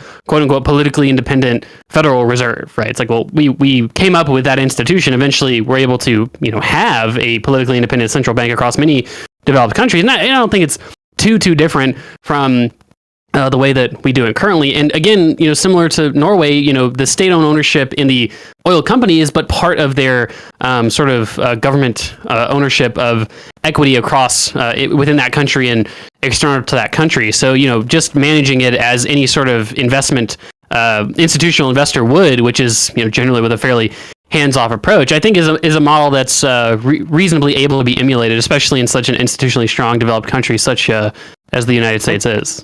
I think one of the easy ways to sort of like mitigate the risks of mitigate the risks of an institution like this being harmed by corruption in the U.S. government or something, we could take a look at how we currently do the Fed, right, and how we have like existing court precedent around what like for cause means, right? And we can sort of hijack that existing court precedent onto this new system, right? So use the same kind of for cause language that we do, which kind of like seems to effectively in law limit the actions of what the president could do, what a Donald Trump could do in terms of harming an institution like this, right? I think we could use that same kind of language and get the same kind of court precedent, and thus have a big stopgap, a big wall between corrupt officials who might hold the office of presidency for 4 years and being able to dismantle, destroy an institution like this. Build a wall around the oil company and make the corrupt politicians pay for it, is what Synth is saying, and I think we can all agree with that. But will I need a GS-14 to work there? That's my only question. Definitely not that high, Jesus. Econoboi, what do you think the value of an equity represents? Like what determines the value of an equity? Well, it's the future. Well, the financial answer is it's the future potential discounted cash flows. Exactly. Right? On a per share basis. Yeah. It's like risk adjusted, of course, right? So theoretically, right, if markets are supposed to be efficient, any investment anywhere is going to be like the exact same. Because, the market's totally efficient. Everything's priced in. Now, it's not that way, of course, right? Because there's differentials in how much your return. And obviously, the risk, it adds a randomization factor. So you'd need a really large sample size for the return to really be the same in all instances. But my entire point here is, I like the idea of increasing taxation and doing a little bit of expropriation because it seems like a way that the government can get revenue without really any deadweight loss, any sort of efficiency cost. Because the Michael, oil industry...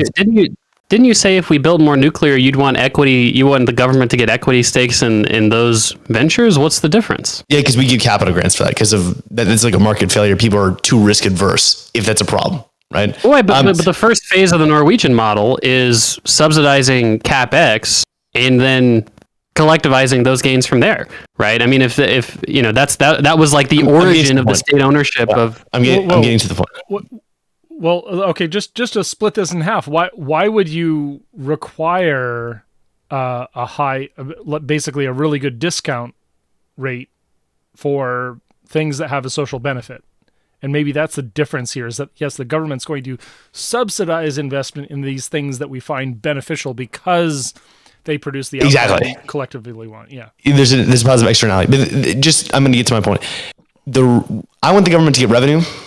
And I think the government should invest because the government can get more revenue that way in the long run with less taxation, which is nice, right? That's why me and Synth, I think, but Synth wants full socialism. I'd probably a little bit less ambitious, but that's the point of social wealth funds, right? Yeah, and you're saying that the government, right? Yeah, well, you're saying the government a royalty on oil is a tax. Just to be clear, right? Like for sure. Okay, it's like there's more taxes being collected in this scenario. Yeah.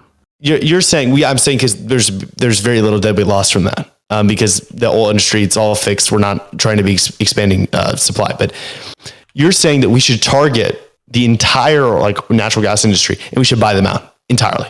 And I'm saying I'm not really sure if that's the best use of that resources. I'm not sure that's the profit maximizing use of that resources. I think that we can tax them and expropriate them a little bit without any problems. I think going to that extent, we're just sacrificing investments that we could be making other places. And I see no reason why we should concentrate those in the hands of the political, political officials whenever there's some potentially problematic instances that can happen there. It's also not the profit maximizing thing.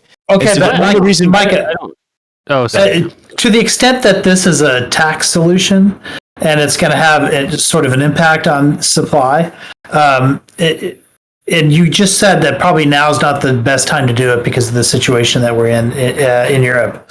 Do you think that one of the inherent problems with this is that there might not be a great time in the near term to be able to implement this? Whereas if you're in a situation like Norway, where there's some public ownership there, they can still respond and like open the floodgates of supply if they need to.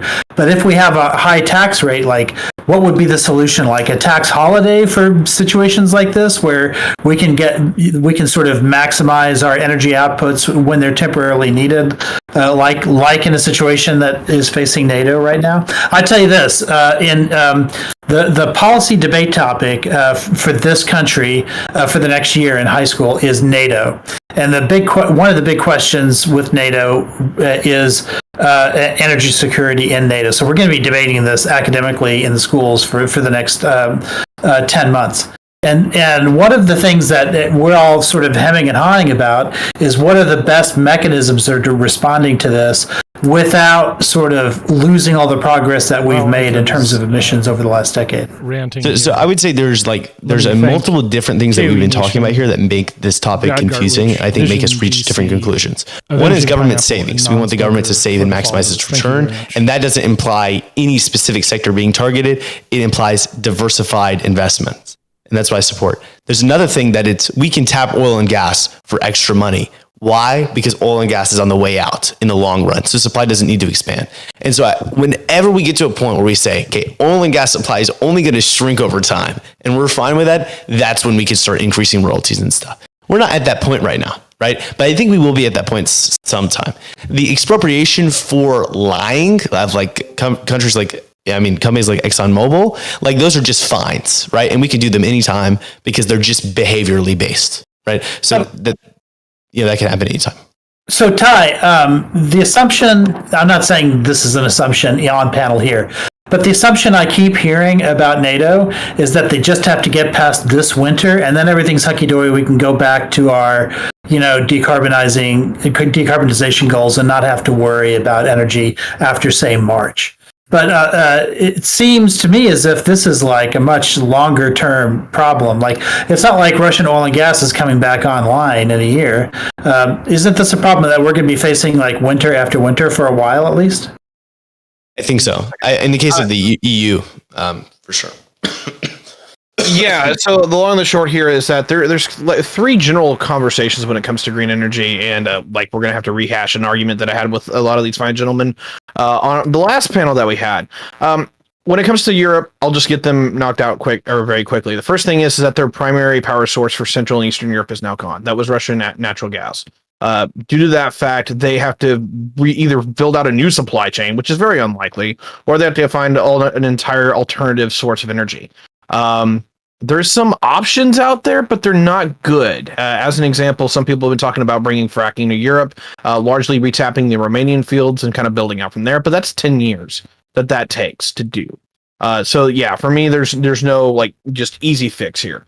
And by then, demand might be considerably lower, right? Well, I'll put it this way. I honestly, I don't know how they make it through the next 18 months without going into full depression. Just everyone doing the math on it the way they have been is that you're talking about Germany having to increase their natural gas imports through their LNG by a factor of 3 just to maintain any kind of stability. I'm very, very bullish when it comes. Well, you mentioned the 10-year time frame, and I just meant that in 10 years they can have had a lot more. They have a lot of opportunities in with regards to pumped hydro, as well as whatever they can get out of batteries. Let's be clear. So, IPCC says if you, unless you're like massively decreasing your energy consumption, you are going to put more in gas. It says like 30% increase by 2030 for gas in these P3 and P4 scenarios. So is nuclear going to be politically viable in Germany specifically? Like the rest? This is saying gas. Right. But we're talking about the 10-year time frame. So the alternative to that, one of the alternatives to that would be nuclear. But is there a political appetite for that? The alternative is failure. And I'm not going to say that nuclear is going to save our bacon here. I'm going to say that we've got all options and maybe a correct apportionment of all options, or a slight overinvestment in nuclear because that's going to shore up our storage needs instead of having to build these mythical batteries that don't exist and will never scale as well as people think. Or we allow some amount of natural gas, especially with CCS. And that's where the IPCC has been for the last decade. I want to get back on this for just a moment and say three things. Number one is that when it comes to Germany, I would love for them to go pro-nuclear, but even now, even at the precipice of where their gas supplies could be completely cut off, writ large, is that the green lobby, and particularly De Groen, which is their Green Party, is pitching a fit over it. Like, they literally will not budge on this. So what I'm hoping for, and which I think the SPD made a critical mistake in this coalition is that they'll go back to going with the CDU. Because this is a far more powerful coalition. SPD's literally lost 10% of the Grand Coalition. Well, bring back the Grand Coalition, yes. And if you guys want to they want to keep LPD on it, fine. I'm good with that. But I was saying that from the start, SPD had made a mistake in partnering with the Greens, and I have never been so vindicated in my goddamn life. And I absolutely am very appreciative of that. But although it's costing Germany horribly, when it comes down to it. The second thing is that I'm 100% with Carl on this one. The number one problem in the way of green tech, or particularly most of it, is batteries. Every piece of research I've seen on that is that it's not even 30 years out. Now, can we put massive R&D behind it? Yes, and I will 100% support anyone subsidizing R&D into batteries, because if you're going to be effective against climate change with solar and wind, you have to have some kind of battery storage. Pumped hydro is cool, but the problem is that you got to find the space for it. And that could be a bastard some places. And then the final thing here is Germany is really weird because in about 10 years, their entire industrial capacity is going to jump off the map anyway. The reason why is that 1/4 of the entire population of Germany is in their 50s, and they have an ever decreasing population from that point. They basically had a baby bust. When you lose a massive cadre of people who are hyper productive and hyper skilled, you're going to see the German economy respond to that in the same way that we've seen largely the Japanese economy respond to that, except it's even worse. And so I expect that whether it be 5 years from now because of energy concerns or 10 years from now because they don't literally have the population base, is that Germany's going to have a massive demand shrink within their economic system. So I want to respond to this. There was some De Groen slander here, and I think a lot of people's put all of the blame on the transition away from nuclear on this party that was a small minority party until recently. This is the first time I believe they've ever been in government, and this is the best election results they've ever gotten, and they're still not top two. They got third place, and they usually got fourth place. Germany is a country where nobody likes nuclear. Nobody defends it. The SPD hasn't defended it. CDU was the one who got rid of most of the nuclear. Wait, Merkel why? still defends it. Why does nobody like nuclear in Germany? Well, I mean, it's irrational. There's a history behind it. There's actually a history behind it. You go back to Chernobyl. You go back to the horrible reaction. You go back to the formation of Greenpeace Europe, which was HQ'd in Germany. Yes, the Grünen is a minority party, but they have this outsized historical effect on all of German culture, where basically you were given children, and I made a TikTok about this. It's called Die Volk. It is a book about how nuclear is going to destroy all of humanity. And so it's part of the cultural institution. Hey, they used to be eco-socialists and Marxists too, and now they're a bunch of liberals. So I'm saying, but practically they still speaking, think this. This is built into their culture, is what I'm saying. And so, practically speaking, at this current point in time, the parties that got rid of nuclear were not the Greens. right now, for the Greens were not in power. They didn't do it. They influenced other parties to do it. Okay. Okay. Oh yeah.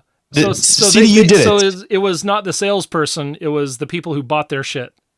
No, the idea that getting the Greens out of government is going to somehow reverse this policy and be the fundamental change. I think. Well, but to be fair, they're in the uniquely. We've got a uniquely bad energy crisis right now, and they're in government at the absolute worst time. And the one thing that's stopping the SPD from being able to resolve this by at least keeping the existing plants open, that it's still up in the air whether or not they're going to do it. They extended it a couple of months, right? For closed. I'm sorry. There's one or two that'll be maintained, but that's still they extended them into like March or something like that. Yeah, hotly debated. Yeah, I mean, I guess what's stopping them? So the real determining factor is whether they're going to keep these two open. And Green is the worst on this, right? But when it comes to practically speaking, is nuclear coming back? No, right? Because the Free Democratic Party, the Libertarians, the ones you would think would be the most pro-nuclear, they're anti-nuclear. You look at every platform in Germany, almost every single one says they're anti-nuclear. So I don't think that ousting them out of this coalition is going to fundamentally change anything, because that's just where Germans are, and it's stupid and it's sad. And the Greens party has been really bad on this. Was CDU anti-nuclear specifically, or were they just pro-natural gas and like phasing out nuclear was the best way to? I mean, stay reliant on they're the ones who were in control while this happened. Right, but what I mean is their motivation might not have been specifically to be anti-nuclear, but to like phase out natural gas last, right? Because they phased out nuclear, and the plan then, before this war, was to then phase out coal after that. They were saving natural gas for last. Right. It seems to me that there's some shady stuff going on with regards to the CDU and the natural gas industry. I think Micah's point is just that blaming only the Green Party in Germany is probably pretty simplistic, right? It's probably not quite fair. You know? Absolutely, it's fair. It is simplistic, but it's totally fair. Okay, well, either which way, like I'm not whether the Greens have an outsized hit or not. Like I guess it's kind of an exercise in like bias, but I'll put it in this regard. Number one, I'm politically partisan when it comes to this. The SPD fucked up when it came to kicking out the CDU as their natural partners, so fuck you. The second part is that regardless of wherever Germany wants to go, if they think that they have a future without nuclear, the only other thing that they're going to look at is coal, and it's fucking lignite. Like literally some of the worst coal in the world, some of the like most waterlogged coal in the world is what they're literally turning their coal power plants back on. Their CO2 emissions are going to shoot through the roof if they continue to do this. So I'm very interested to see what happens when the rubber meets the road.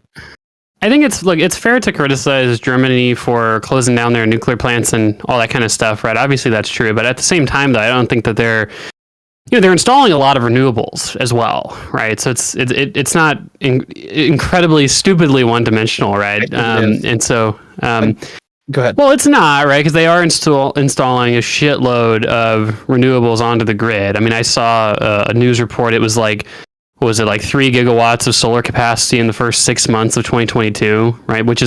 That's an insane amount of solar power to install in Germany. Now that's capacity, obviously that's not generation weighted or anything like that, but obviously you're talking, I don't know, so call it a 25% NCF of that. So we're talking about 1 million plus homes being able to be powered by solar as a result of like new construction in Germany. So it's climate change is always going to be a long-term project, right?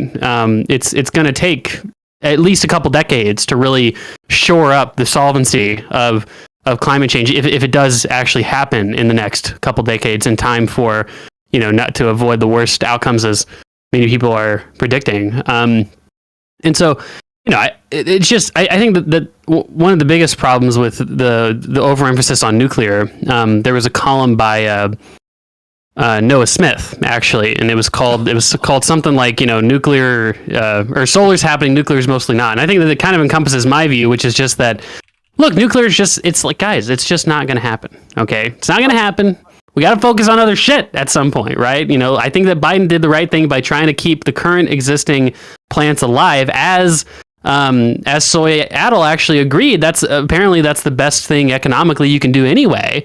And so, hey, let's not close down what we currently have, and then let's try and build out renewables and battery capacity. I want to get on the weeds. Just let me get in the weeds on that real quick. Now, there's some. Shut up, Micah. Yeah, there's some really different numbers that I've had on when it comes to German greens, or what I mean by German renewables. I will absolutely 100% say that Germany's investment in some wind have absolutely paid off for them, and I hope they continue doing so. All the wind that they're able to pick off the northern part around Hamburg and the North Sea has absolutely been able to change their energy mix up there. Now, if things are remotely as good or as bad as I have heard them to be when it comes to solar, they are doing an absolutely horrific job. And to kind of put that in perspective here, everything that is in Germany is north of Toronto. This is a place that literally is, really going to have to struggle with the fact that it doesn't go through a regular solar cycle in the way that some other nations do, but particularly all of Europe. That's a problem. That is absolutely. Wait, am I dumb? Did I hear Toronto? Yes. All of Germany is north of Toronto.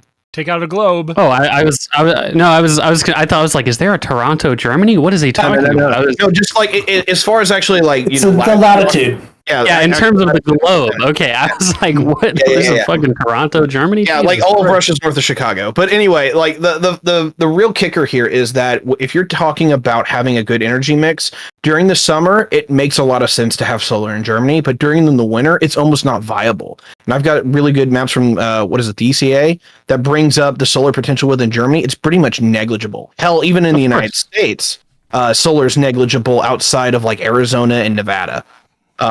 Which is kind of an interesting conversation. But don't go fly more complicated than that. Oh, it's pretty good in Texas.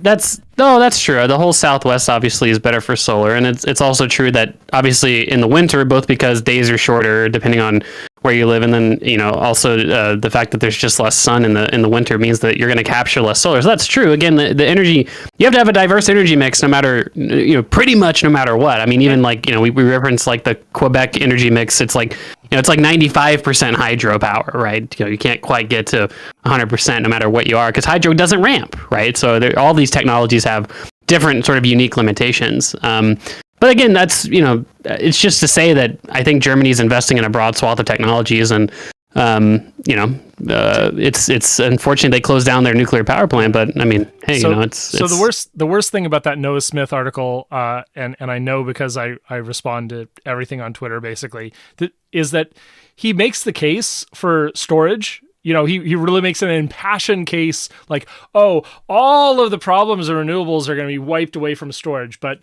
he literally makes that a case against nuclear, saying, oh yeah, nuclear cannot load follow. This is horrible, intractable problem. And literally the same technology that solves the intermittency problem for solar and wind solves the load following problem for nuclear. Except it's not as bad for nuclear because you're going from 2/3 demand to full demand. And with wind and solar, you're going from 0 supply to 300% supply. Is there a way to make... I'm not saying it's... all I was going to say was, again, that's the reason I called that a nitpick is just because the broader point of that article wasn't whether or not you could load shift with nuclear using batteries, or if there's some like advantages that you can do combining nuclear and battery. The point, I think the main point of that article, he even says in that article, he is in favor of nuclear power. I think the exact quote is nuclear power is cool, right? To which I think everyone on this panel is in principle not against nuclear power, right? It's just that for various sort of inherent reasons almost, nuclear power, new builds of nuclear probably aren't going to happen. The reason the Chinese can do it is because it's an authoritarian country, and they for better or worse, if they want to build something, they can build it, right? But they don't. We have a much different concerns than the broader part of the world. They can set schedules. They can move product. Regardless of the shift in profitability, they can say yes, we will have a new containment vessel for this reactor on this date. Even if someone tries to outbid us, we will still deliver it on time. Micah? I just want to say something really quickly, and then I'm going to go, because I think this is probably going to end soon anyway, right? We've been going a couple hours now. Yeah. I feel vindicated. I've been reading just to make sure that I was not wrong about the fact that almost every party signed on to this. And I'm right. Every party signed on to this. In 2011, the CDU put up for a vote closing 8 nuclear plants and limiting the operations of the remaining 9. After that, 80% of parties voted for it. 1 voted against delink, and they voted against because they wanted a constitutional amendment on doing it even faster. So when people blame just Grün for this, you should not be just blaming them. You should blame the entire German public and the entire political establishment, because all Germans have terrible takes on nuclear. They're all bad, all unacceptably bad. The entire population is stupid. We should have suspended democracy for this in 2011. This is a disaster. Just kidding. On that note, suspending democracy in Germany is definitely not a good Yeah, it's a bad history. Hey, actually, can we all agree that the response to Fukushima Daiichi was a disaster? Yeah, sure. Of course. No. Yeah, certainly. But before the prep that was really bad. The response was kind of necessary, unfortunately. But yeah, it was kind of the prep made that. Well, I think he means the political response. The scaremongering. Yeah. South Korea decided that they were going to go into shutdown. This is literally in response to what he's talking about. What he was talking about was in response to Fukushima. What was it? Within the period of 18 months, there was over 30% of worldwide nuclear plants were scheduled to be shut down. So don't get me wrong, I totally get where people are like, oh crap, nuclear disaster scary. I just wish people actually understood the greater consequence of how many people die from coal extraction and from petrochem and all this shit. That's always been my pet peeve about this is, there are some risks to nuclear, even if there's an accident, that reactor is not going to kill as many people as a coal plant will. Certainly not as much as... Yeah, so the stats there on Japan shutting down their nuclear reactors, about 50,000 people actually died of emphysema from oil burning because there wasn't enough gas. They imported oil, and so they have these cogeneration facilities that were burning both gas and oil in order to supply their electricity. So, and we almost never internalize those externalities. Never. This is because they're not as visible, right? They're not as one big event. They're a bunch of long drawn out events. It's the same reason people will be more likely to donate to the homeless guy they're walking past on the street, as opposed to donating to Helen Keller International, right? Despite the fact that one of those provides a better return on human life saved, right? But I want to talk a bit about what Tiberius, you said a couple of things that I didn't jump in when you said them, but I wrote them down. You said the battery tech is 30 years out according to the research that you've seen, right? Mm-hmm. The research that I've seen, if we just graph out how much specifically lithium ion, right, has gone down over time in terms of priceage. If we assume that if we just assume that it'll go down by the same percentage, right, not even the same actual net amount, which would bring it to negative prices, but just assuming the same 95% reduction in prices, assuming it's an exponential decay, we would see that 95% price reduction over 30 years, not something like battery tech as a whole being viable for this in 30 years, right? It seems like battery tech progresses relatively quickly, so long as there's some kind of subsidization mechanism or some kind of pressure. In the same way that battery tech has been able to progress in terms of size or the size it takes up, just because of the pressure there. One of the things I've noticed is that the EIA always, over the last 15 years, they every year they put out these projections as to what renewables, for instance, is going to do. They're always, the assumptions you can tell are always based on current technology, and so they're always wrong. They're always underestimating where renewables are going. And let's be real about that. Okay, so EIA's estimates do not anticipate technology breaking solar advances, but wind. So, but that's what everyone freaking Simon Hack and the other big heads on Twitter always quote the failure of EIA to account for new groundbreaking solar technology. Solar technology and advances in semiconductors. Well, guess what? Solar is a semiconductor. These are all based on the convergence of 3-4 different complementary factors that make technology more efficient. There's nowhere else in the world where we get 4 converging complementary factors. And so literally the improvement, the massive exponential improvement in data storage, in CPU processing power, in telecommunications, and yes, even solar, those will not be replicated anywhere else. It will not happen in wind. It will not happen in hydro or wave or battery technology. I'm very sorry to say. We are at 300 watt hours per kilogram right now. We might hit 2,000 watt hours per kilogram someday. We will never, with lithium technology, get past 7,000 because that is the energy output of burning lithium. We will never get past 7,000. It will be physically impossible, and we'll probably never get past 2,000. I'm going to go. I'm going to leave. So goodbye. It was great speaking with y'all. Thank you. I appreciate you being here. Okay. I'm gonna hop out as well, guys. All right, It's been, see ya. All right, thanks. 2-hour panel. 2 hours. Yeah, it's been great. I hope all of you have good fortunes in your future beyond this panel. Right. And it was good talking to you guys. Have a good one. Guys, hope seeing more. So I'm going to respond really fast, Carl, and then I'll sit here for you to be able to respond back before I head out. But I want to head out too. But with lithium, yes, it is the case that there's a maximum cap, in the same way there's like a maximum cap on like transit, or a minimum cap, I should say, on transistor size because of things like just quantum physics. There are these caps. We have not reached those caps. It's also the case that there are other forms of battery tech that we could move to past lithium, right? So it's not the case that we're stuck here at lithium. Right. Also, isn't one of those factors the bandwidth of extraction, like the market responding to increased demand, and so even if efficiency doesn't go beyond whatever we would reasonably expect it to go, the larger amounts of it will allow us to spread that over more and more batteries. Exactly, like the fact that there is more demand for. Sorry for not getting it. But yeah, the larger demand means we have this economy of scale effect, which means that like even if it's the case that they just locked the efficiency of batteries in, right, the technological efficiency, production efficiency still goes up because of the fact there's like more and more people are using more and more batteries, which means the higher demand means more batteries produced, which means like buying in bulk, so to speak, for batteries. Tesla says that Nevada alone can provide them what they need going forward. I'm slightly pessimistic on economies of scale when it comes to extraction.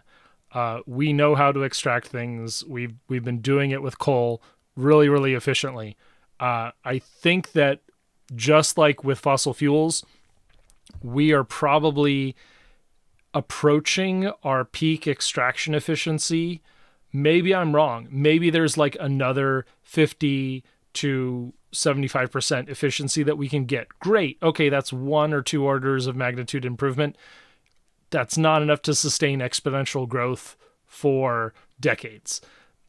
I would be happy to be proven wrong, but until I'm proven wrong, I want us to invest in all climate solutions. That's where I am. That's my closing statement. Thank you so much for a great panel. All right. You have a good one, Carl. So you're great. Peace. Thanks, guys. See ya. Yep. All right, take care, guys. See ya. Yay. All right, see you later. Yeah. Bye. Okay, let me get my camera on. Where are we going to be at? I'm going to talk to you for a minute and say good night. And oh boy. Come on, camera. Let's go, camera. Why aren't you working? Let's disable, enable.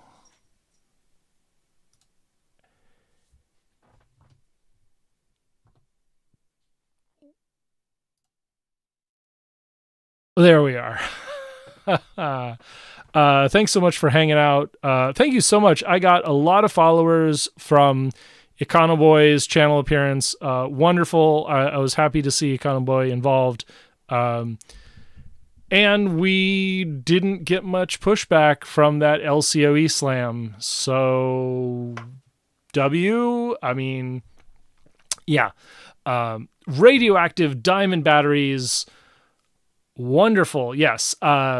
radioactive diamond batteries are like a slow burning nuclear fuel, very low power density, very high energy density. So they like just burn forever and slowly release their energy. But different sort of power source there. Like if you had like a 25% of your phone battery to trickle charge the rest, that would be amazing, right?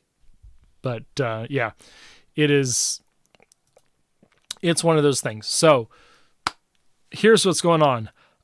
Monday, I am picking up a wonderful, amazing little a little device. It's going to be one of these, a ATEM Mini Pro. I'm getting prepared to speak at Thorium Energy Alliance conference, and I'm also going to help them with a live streaming. So a XL version of this with all SDI, professional SDI connectors and isolated recording. I'm super excited to get that on Monday. I'm going to get my business cards. Oh boy, this is going to be fun. Where's my business? Oh, I closed it. My new business card is a terrific meme. There it is. I'll put it up on screen here.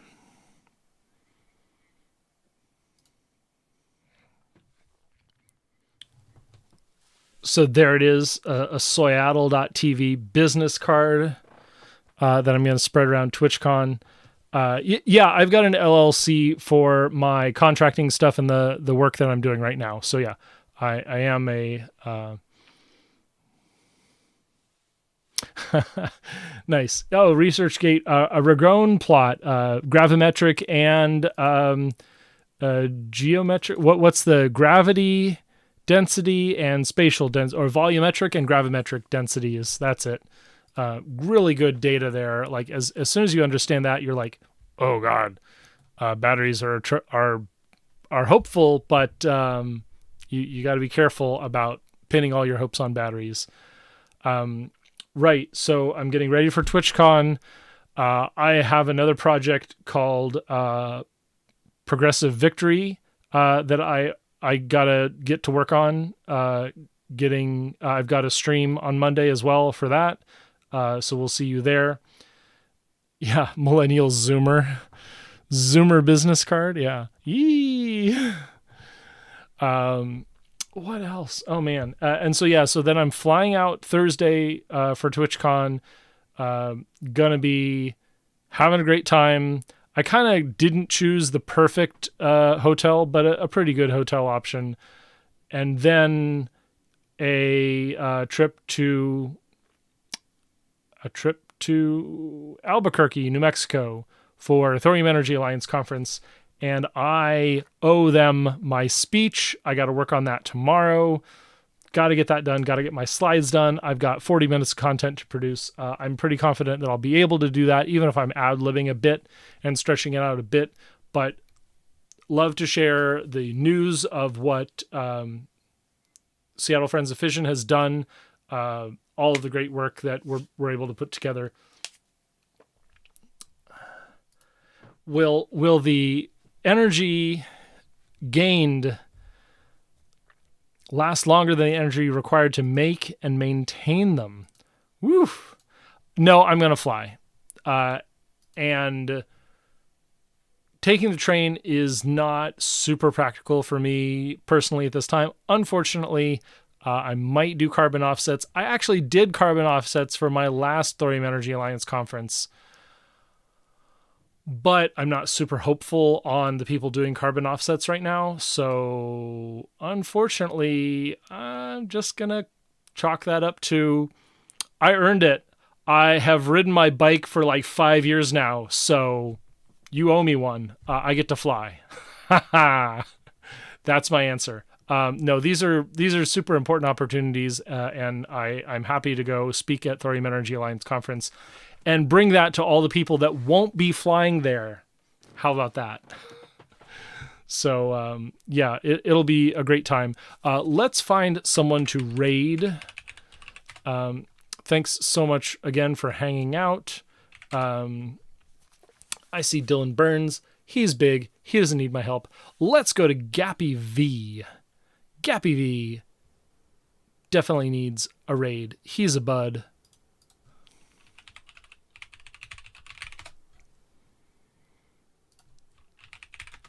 If you want to see the stream of Thorium Energy Alliance Conference, you need to get a ticket.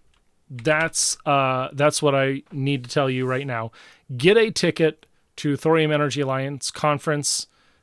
Go to thoriumenergyalliance.com and get a ticket to the conference, and you'll be able to watch the live stream.